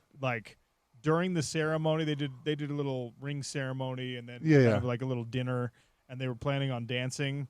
It was right around the speeches from Father of the Bride, Yeah. Maid of Honor kind of situation, that the weather went from being like late summer, 68, 70 degrees, sunny, to an absolute deluge and just wind tearing tents apart and stuff like that. It was very quintessential Utah weather. It's great. Yeah, that video I sent you was just like I sort of follow the weather patterns throughout the week, just looking at things to wager on, and that just came out of nowhere. I feel like, and it looked like a lot of fun. It looked like it was very wet and rainy at the game. Yes, it was wet and rainy and cold and wintry, snow on the mountain type situation. And again, it's a beautiful day in Salt Lake City. That's just how this time of year is in the high desert and in the mountains. Speaking of more Utah topics, Mel Kiper came out with his big board today, and Spencer Fano is kind of where he was preseason. He has not allowed any sacks so far this year. He's been good. I don't know if he's been as dominant as we expected him to be. We don't watch the offensive line quite as closely as you do. What you have seen of Spencer Fano, Caleb Lomu, and this Utah offensive line, I think probably outside of the Texas Tech game, even though you tell me it's not as bad as we think it was, has he lived up to the expectation, Spencer Fano specifically? I think he has. I think the one question that I just have is sort of, just general pass protection, right? And sort of play strength and pass protection. We know that he's such a good athletic, fluid mover in space. We know he's very powerful in the run game. But I think just in pass protection, consistency, right? And just being able to mirror the guy, stick on the guy, and be able to do those things. So that I think is where you would like to see a little bit of improvement in his game. And it probably won't happen this year. You just have to sort of look at being able to sort of see where that can shine in the NFL, right? The thing about the NFL draft that's just so unique is that you're just not drafting players based off their college film. You're drafting players based off projecting what they can be in the NFL, and he's going to test so incredibly well, and it's going to have he's going to test insanely well that people are going to really think he can make that transition pretty easily. So that's where I see from him. Just again, just a more consistent pass protector.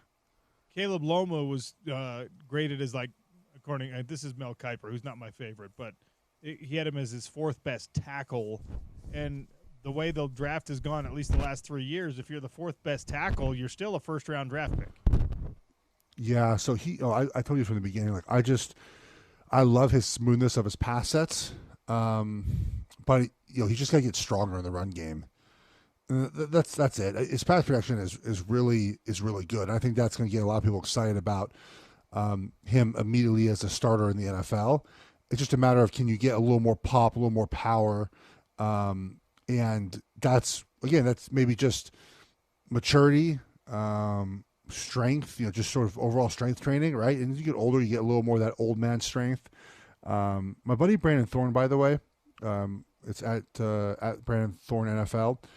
He has scouting reports out for both Lomu and for Spencer Fano on Bleacher Report. I'll give him a shout out. If you want to go check it out, you can search for his. He has. I'm looking at it right now. He has Caleb Lomu as his comparable. He has his grade as a second round grade.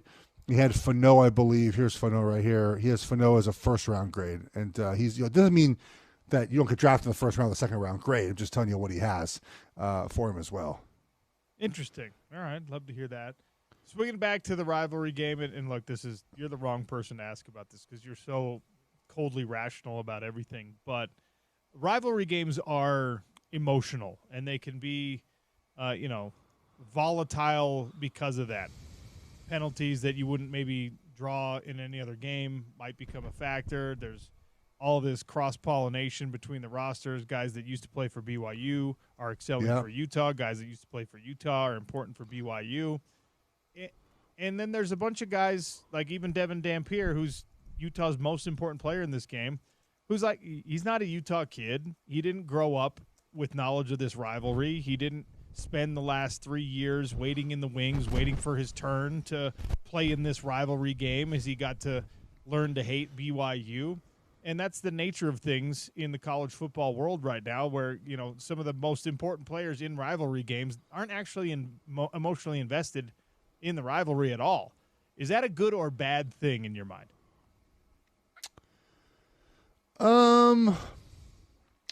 That's a good question. I don't think it matters. They can make a case for both sides of this, where, like, if you're not invested at all, you probably don't understand, like, why it matters, right? And what it means. You could be overinvested, right, where you just sort of, you know, you're too emotional about the game, right, Sean?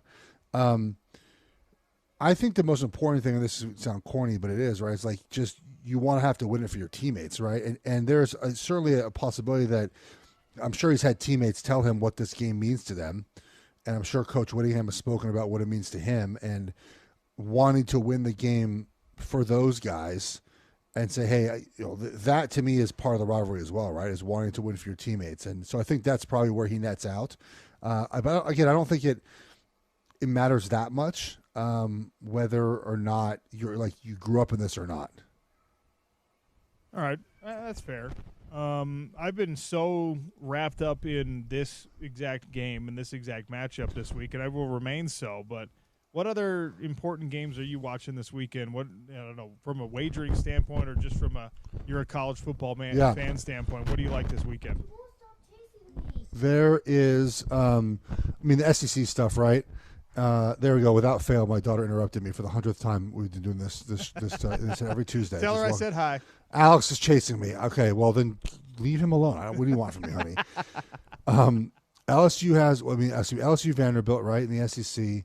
Alabama, Tennessee, Georgia, Ole Miss. Those feel like pretty important games, you know. There's also, you know, look, USC Notre Dame is probably a playoff elimination game. Loser of that game is out of the playoff. Winner is still very much in the playoff hunt. So there's a lot of, you know, separation a little bit this weekend. I'll tell you what, man. Oregon goes to Rutgers on Friday night. Saturday night. I don't love our spot. I don't love that.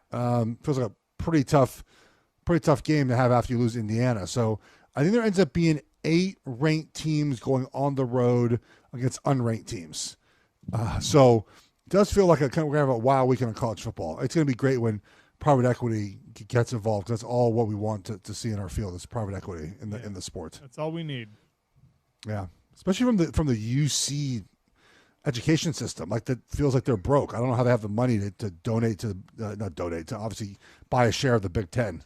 Well, very odd. I don't know how any of that money works, because you hear about these teams like, oh man, we're so broke. $49 million buyout, no problem. That's cool. We'll pay it. I guess boosters just come in and handle it, but whatever. Always appreciate your time, sir. Thank you. Thank you, buddy. Take care. That's Jeff Schwartz, college football insider, betting insider, NFL expert. And he is part of the Joe Moore Award Committee. He has been watching Utah football's offensive line play very closely. And look, the offensive line has performed incredibly well at the University of Utah. The competition for that Joe Moore Award this season in particular is wildly difficult. I mean, you know, there's teams out there that have given up a sack so far on the season. 1. That is ridiculous. We're halfway through a year. You're telling me that you can have given up 3, right? That's Utah's given up 3 so far, and have great rushing numbers as well, which Utah has, and you still aren't top of the league. You're not even top of your own league. You know how many sacks Cincinnati has given up so far this year, James? The answer is 1. Ohio State. How many sacks has Ohio State given up? 2. 2? Okay. 2 sacks given up by Ohio State. I was going to say, I wanted to, maybe we can do this next segment. You asked, is Indiana truly a championship contender after beating Oregon, who everyone thought up to that point was a true championship contender, and probably still is. 1 loss to a top 10 team, notwithstanding, at home. Sure. Yeah.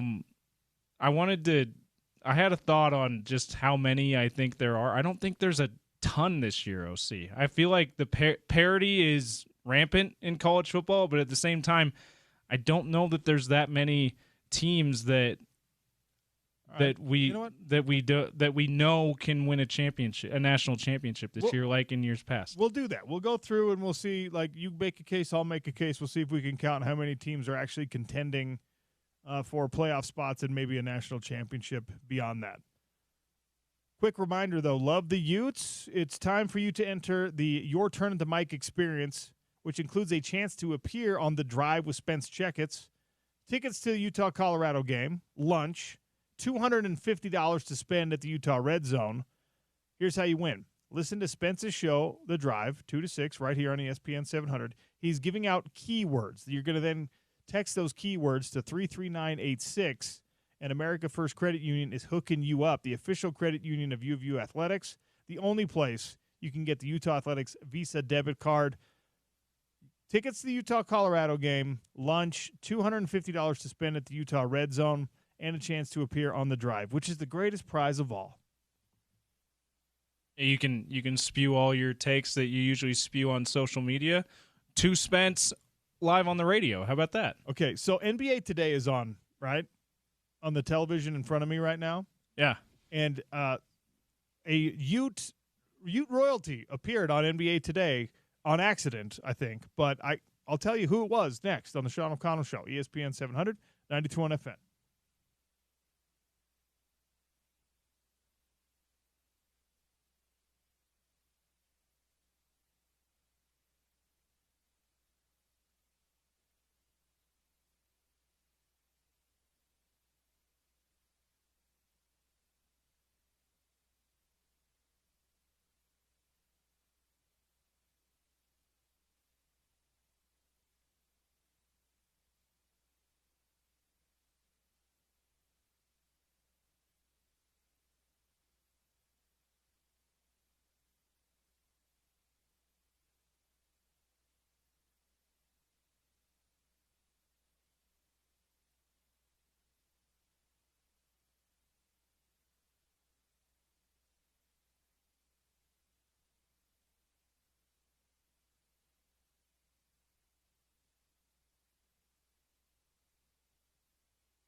It's Bear Bachmeyer versus Bear Down. Desert Swarm versus a Deseret Storm. As we go to the air, to the ground, BYU and Arizona up. You found the sound. Oh, Deseret Swarm, Deseret Storm. Doesn't matter. BYU's got a name for its defense if they want to use it. Sean You're O'Connell welcome. Show. Yeah, you're welcome, BYU. I don't even care if Mike Cousins publicly gives credit to Jerem Jordan for that, because Jerem's the one who gave it to him. I don't care. I just love that it was used. I care. I want it to be acknowledged where it came from. Reminder to all of you out there listening that Baskin Robbins is giving away a free scoop of ice cream with every scoop that you buy. BOGO on ice cream scoops at Baskin Robbins. You just have to go in and you have to tell them who's going to win the Holy War. You have to tell them whether you're a Utah or a BYU fan. Say Utah. And if you're an Aggies fan, just say Utah. Like if you're down the middle, if you're a fan of a team out of state, like me, this weirdo over here talking, like go for it. Like just say Utah. If you're some lunatic who's wearing Ohio State gear around Salt Lake City, then just go in and say Utah. I think Utah's going to win, and I would like 2 scoops, only one of which I will have to pay for. You can text us your score predictions also on the Holy War. And the person close to the correct winner and score is going to get an ice cream cake from Baskin Robbins. So buy one, get one on scoops for yourself, your whole family, whatever. And text us your score predictions at 877-353-0700 for the game. Closest to the prediction, you've got all week to do that one. We'll get an ice cream cake from Baskin Robbins. If there's a tie, we'll figure out a clever and fun tiebreaker. All right, so James Peterson thinks that there's only one team in the country that is worthy of national championship contention this year. Speaking of the weirdo who wears Ohio State gear around, I said this off air. It's going to come off very biased, but I don't mean it that way. But Ohio State so far to me, OC, regardless of my fandom with them or not, they look like the only legitimate championship contenders so far. Now that could obviously change, and I'm hoping it does, because even though that's the team I root for, I want it to be a competitive year. I don't want it just to be a runaway, right? We like to see competitive games, but so far, I mean, do you feel the same way? I feel like Oregon until they stub their toe against Indiana, I suppose, but then the win over Penn State doesn't look very good anymore. I was thinking Oregon up until they did not look very good against, and maybe Indiana is a team that I'm just underestimating and will continue to slay giants on their way to also going into true championship contention. But I don't know. Ohio State's the only one that really looks the part to me so far, and I'm not even that high on this particular Ohio State team, particularly on offense. OC. They're breaking in the new quarterback, Julian Sayin. At times, he's looked really good. Other times, he looks like a guy who's never started college football games until now, and they're being carried by that defense. So I don't know. I don't think that the true championship contenders this year are particularly that deep. I think that Indiana actually is a contender. I still think Texas is a contender, honestly. Indiana's got a top 5 offense and a top 5 defense right now. And Mendoza is slinging it. And here's the thing. Last year, you could easily undermine what Indiana was doing by saying they haven't played anybody, because they hadn't. And even if you take some credit away from the Penn State win, because Penn State is not going to end up having a great year this year, that's obviously clear. They just fired their coach. That Oregon win on the road at Autzen. Autzen Stadium is a tough place to play. And they're very talented, obviously.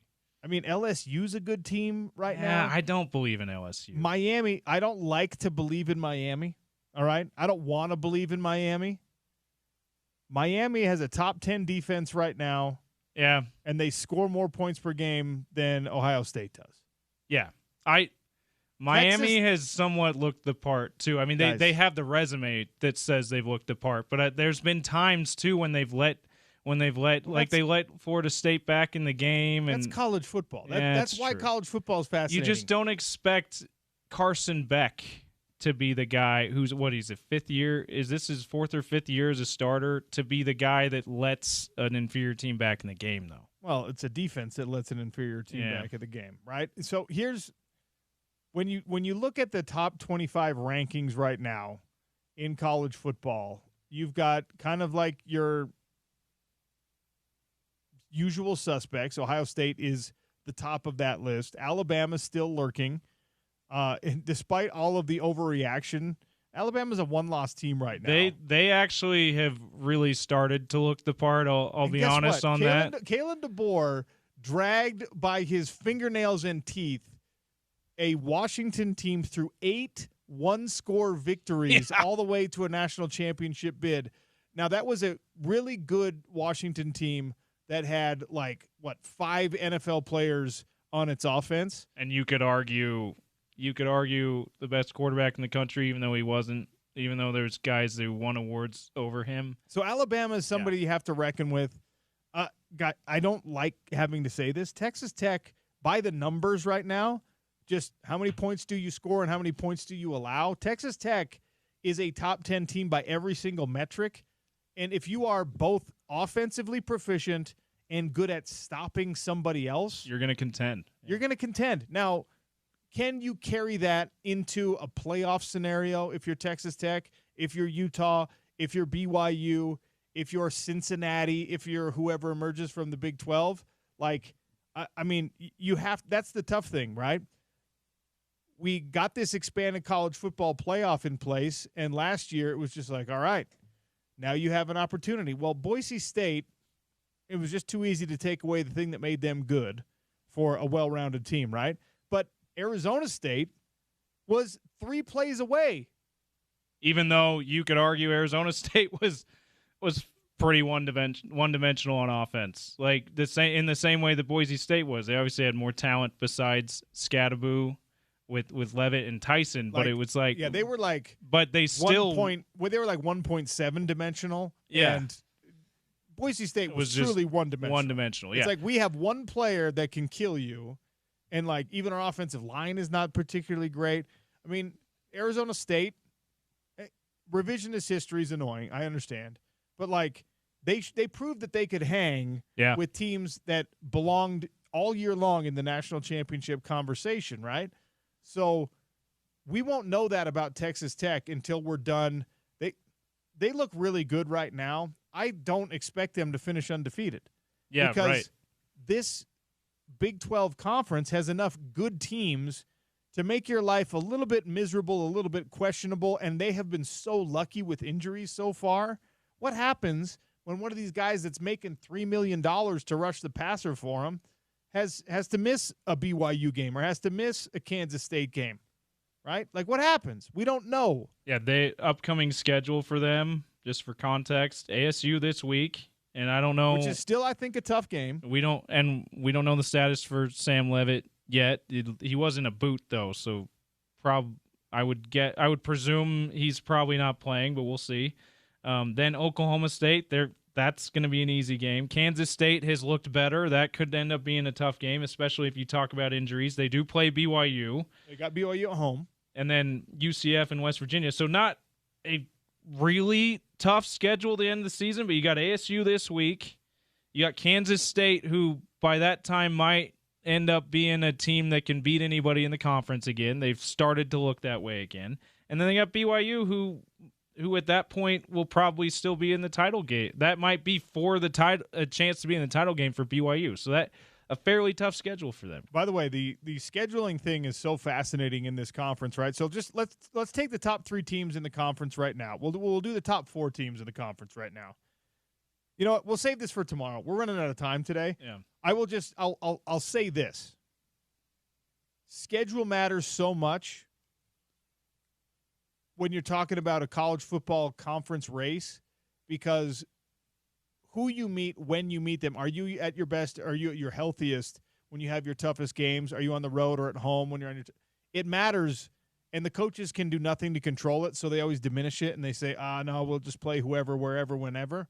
there's really only like 4 teams in the country every year that can win every game regardless of situation. And those teams used to always be Ohio State, Alabama, Georgia, and, fill in whoever the outlier was, Washington, Oregon, whoever, USC, Texas. Now, the talent that made those teams so foolproof has been redistributed by NIL and by the transfer portal. Alabama's 3-deep 5-star chart doesn't exist anymore.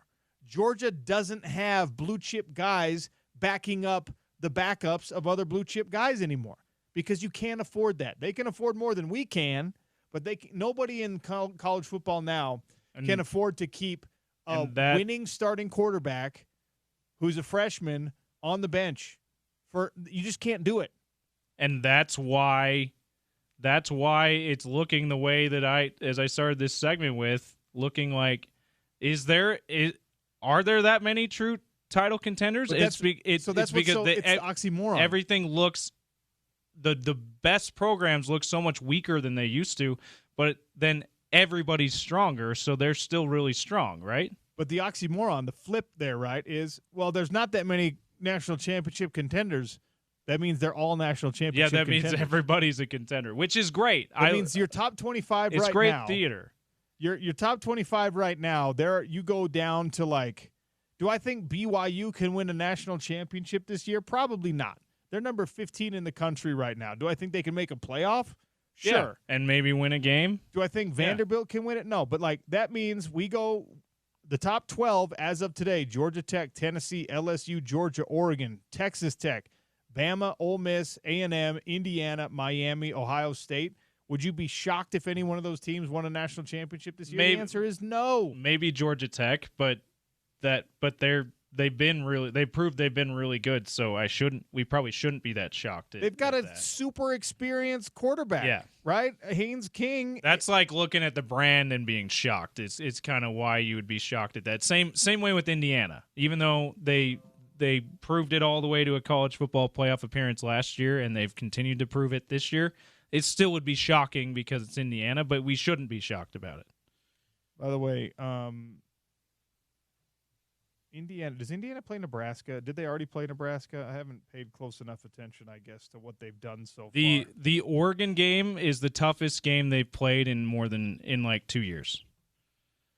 They don't have Nebraska on the schedule. Indiana the rest of the way. Michigan State, UCLA, Maryland, Penn State, Wisconsin, Purdue. Indiana ain't losing, dog. Yeah, they revise what I just said. They played Ohio State last year, obviously a tough game. They got blown out.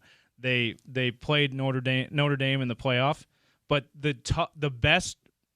their most legitimate win, that says, this proves that we're a big time contender in college football, is this in over a year, in about a year and a half, OC, is this win over Oregon last week. That's how good this schedule was for them, that set them up to make a playoff run. When Kurt Cignetti said he looked at the schedule and said, I could win 10 games with this, that's how kind of weak the schedule was last year, that they really weren't truly tested and passed the test until this season. All due respect to them. And, they seem poised to take that momentum into another playoff run and possibly go even further than they did last year, which is fascinating about Indiana. Sal Vulcano. Yes, that Sal Vulcano hits the Eccles Theater in Utah October 25th. Sal from Impractical Jokers is coming. Details are available at ESPN700.com. You can win some tickets to his show On the Drive with Spence Checketts. So make sure you listen to The Drive. Man, Spence is high stakes with Spence this week. You can win Sal Vulcano tickets. You can get involved in that America First Credit Union thing. I think we'll have your turn at the mic. I think we'll have more tickets for Sal next week, and we'll be giving away on this show. He's actually joining us. Yeah. He's coming on the show on Friday. Yes, he is, 12:30. Mark your calendar, 12:30 on Friday. Love me some Impractical Jokers. It's going to be the worst interview he's ever done. Hey, remember when you guys did that one thing in the grocery store where you were putting toilet paper in people's carts. Remember that, Sal? Please. I And love you're that gonna, show. and then I'm gonna chime in with hilarious. Topical trivia, we'll give away a Big Willie's gift card next. If you were listening to the show today, you'll have the answers at 877-353-0700. Sean O'Connell Show wrapping up in about 3 minutes on ESPN 700, 92.1 FM.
Eight seven seven 353 Big Willie's gift card for you if you have the answer to this trivia question. Utah football has only given up 3 sacks this year. It's good for top 5 in the nation, but not top in the nation. Which team has only given up 1 sack so far this year nationally? 877 353 0700. For a Big Willie's gift card, go down, get yourself some food off the menu. They had a breakfast sandwich today on a buttery croissant with hash browns on the side, and it was glorious. Scrambled eggs, cheese, bacon, croissant, hash browns. Yes, please. All right. Spence Checketts in the drive coming up next. Hey, Spence, how are you? Could you eat breakfast food for every meal? Yes. I could too. And I try not to get as loose as I used to with like good breakfast sandwich. And I'm talking, give me pancakes, give me waffles. Yeah. I could make a complete diet out of breakfast food. What is your carb of choice with the there's pancakes, right? Mhm. There's waffles. Mhm. Some people I love cereal. There's oatmeal. What other? You could do like muffins for breakfast. If you have to choose one, which is the one? It's a good question because I love me a good stack. Give me a good stack of pancakes, maybe some blueberries. Yeah, crepes. I do like a crepe. I'm American, so I'll just pronounce it like an American. But look, man, Jerry Seinfeld, you know, the great Seinfeld show, still the greatest show on network television. He was always eating cereal. You know, and I think if you grew up when we grew up, there's still something about a bowl of cereal. Like if you went into my house right now, it's pretty funny because I try to eat healthy. I've tried to clean up my diet a lot over the past couple of years. But in my cupboard, there's Captain Crunch, there's Fruity Pebbles. I have like 4 boxes of sugar cereal, and that's kind of my thing. Like if it's 7:30, 8 o'clock, I've already had dinner before bed. I'm like, I shouldn't do this. Yeah. But we're going Crunch Berries tonight. I still like a good bowl of cold sugar cereal. By the way, Crunch Berries, they just destroy your mouth. They the do. roof of your mouth is going to hate you. After you eat one of those. Fruity Pebbles is the greatest cereal of all time. Oh. I'm telling you. Wow. No. I want you. They're not even the best kind of pebbles. I want you to Cocoa go Pebbles home. are best. When's the last time you had a bowl of cold milk, regular milk, not oat milk or almond milk? I don't.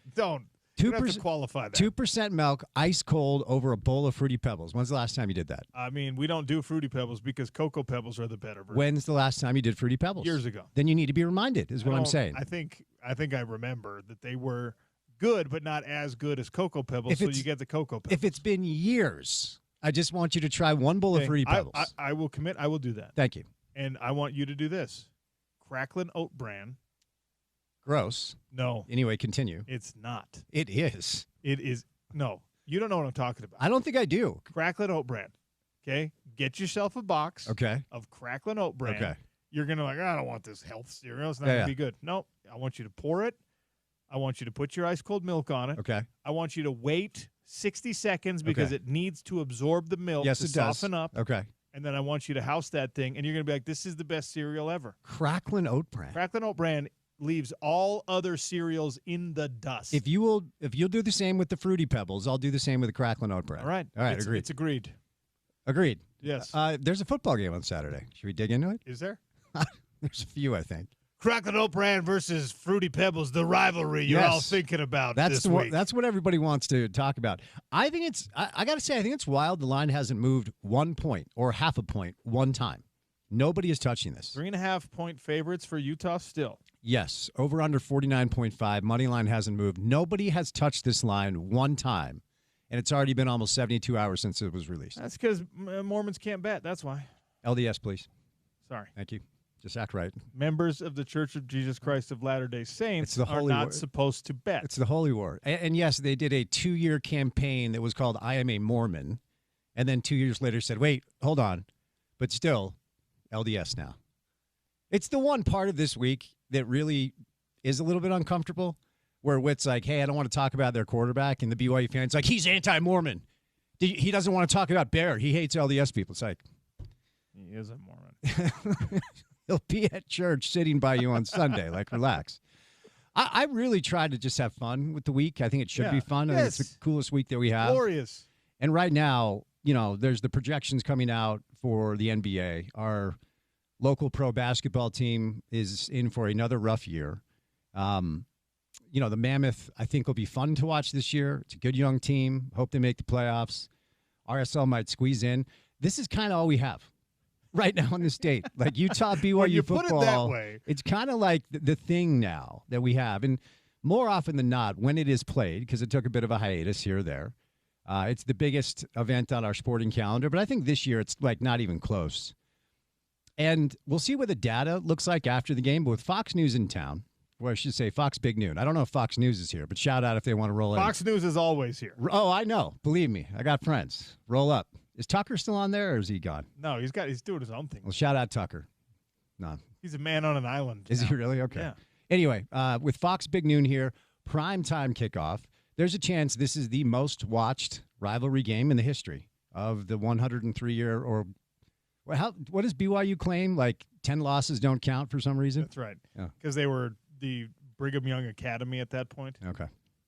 Well, forever, how long it's gone on, whatever the real number is, there's a chance more people are going to see this game Saturday than have ever seen it before, which makes it even cooler. The greatest thing about this rivalry game is depending on which lens you look at it through, you can find numbers that suit the narrative that your team is better. 100%. Right? Yep. Well, in the last 40 years, it's ours. In the last 20 years, it's 15-5 in favor of Utah. In the last 3 years, it's, oh, dang it. You know what I mean? Yeah. So, like, you broaden or narrow your scope to fit the narrative you have, and you believe it to the core of your bones, and that's why rivalries are the greatest thing ever in sports. Totally. Do you have any belief in your body, mind, soul, heart, soul, whatever, that this could be a blowout? Do you think there's any chance it's a blowout? I think there's zero chance it's a blowout. I would agree with that. I think that this is going to be a very, very difficult game on both sides. I think it's going to be one of those. First of all, if it wasn't Utah and BYU, it was just two blank teams that had this personnel and these coaches, I think that it would be a hotly contested game. The fact that it is a rivalry game, and you just mentioned Big Noon's going to be here, and it's Utah's second crack at it, and it's BYU's first chance this year on like that level of a stage, and the freshman quarterback and all that stuff. Like, I just think that this is going to be a game that comes down to a penalty and a kick and a blocked whatever, and it's going to be a sack, strip, fumble, pick six, whatever, and that's going to decide the whole thing. But we're going to watch, and it's going to be glorious. It's gripping television. You know, if you can't make it down, you're going to want to be in front of your TV, and, of course, turn the TV down, turn the radio up, listen to our broadcast, listen to the pregame coverage. But, there's something just about – this is one of the things that I think separates college football from the NFL. And at the end of the day, if you ask me to choose one, I'd always choose the NFL just because they're the better athletes and it's the best of the best. I'm not there. I think a lot of people agree with you, but one thing that I think would fly in the face of my opinion of pro football being better, simply because they're just the best of the best, are these examples. So whether it's Utah, BYU, or Ohio State, Michigan, or LSU, Florida, there's just something about these games that make this sport extra special. So if you can't be down there, definitely want to be in front of your TV or tune into the pregame and enjoy it and have fun with it. And everybody relax. It's a football game. None of you are playing or coaching. Okay, so calm down. Stay tuned for the drive with Spence Checketts, and the correct answer is Cincinnati is the team that has given up one sack so far on the year to lead all teams in college football. They're on your schedule if you're a Utah fan. Thanks for listening to the Sean O'Connell Show. We'll do it again tomorrow on ESPN 700, 92.1 FM.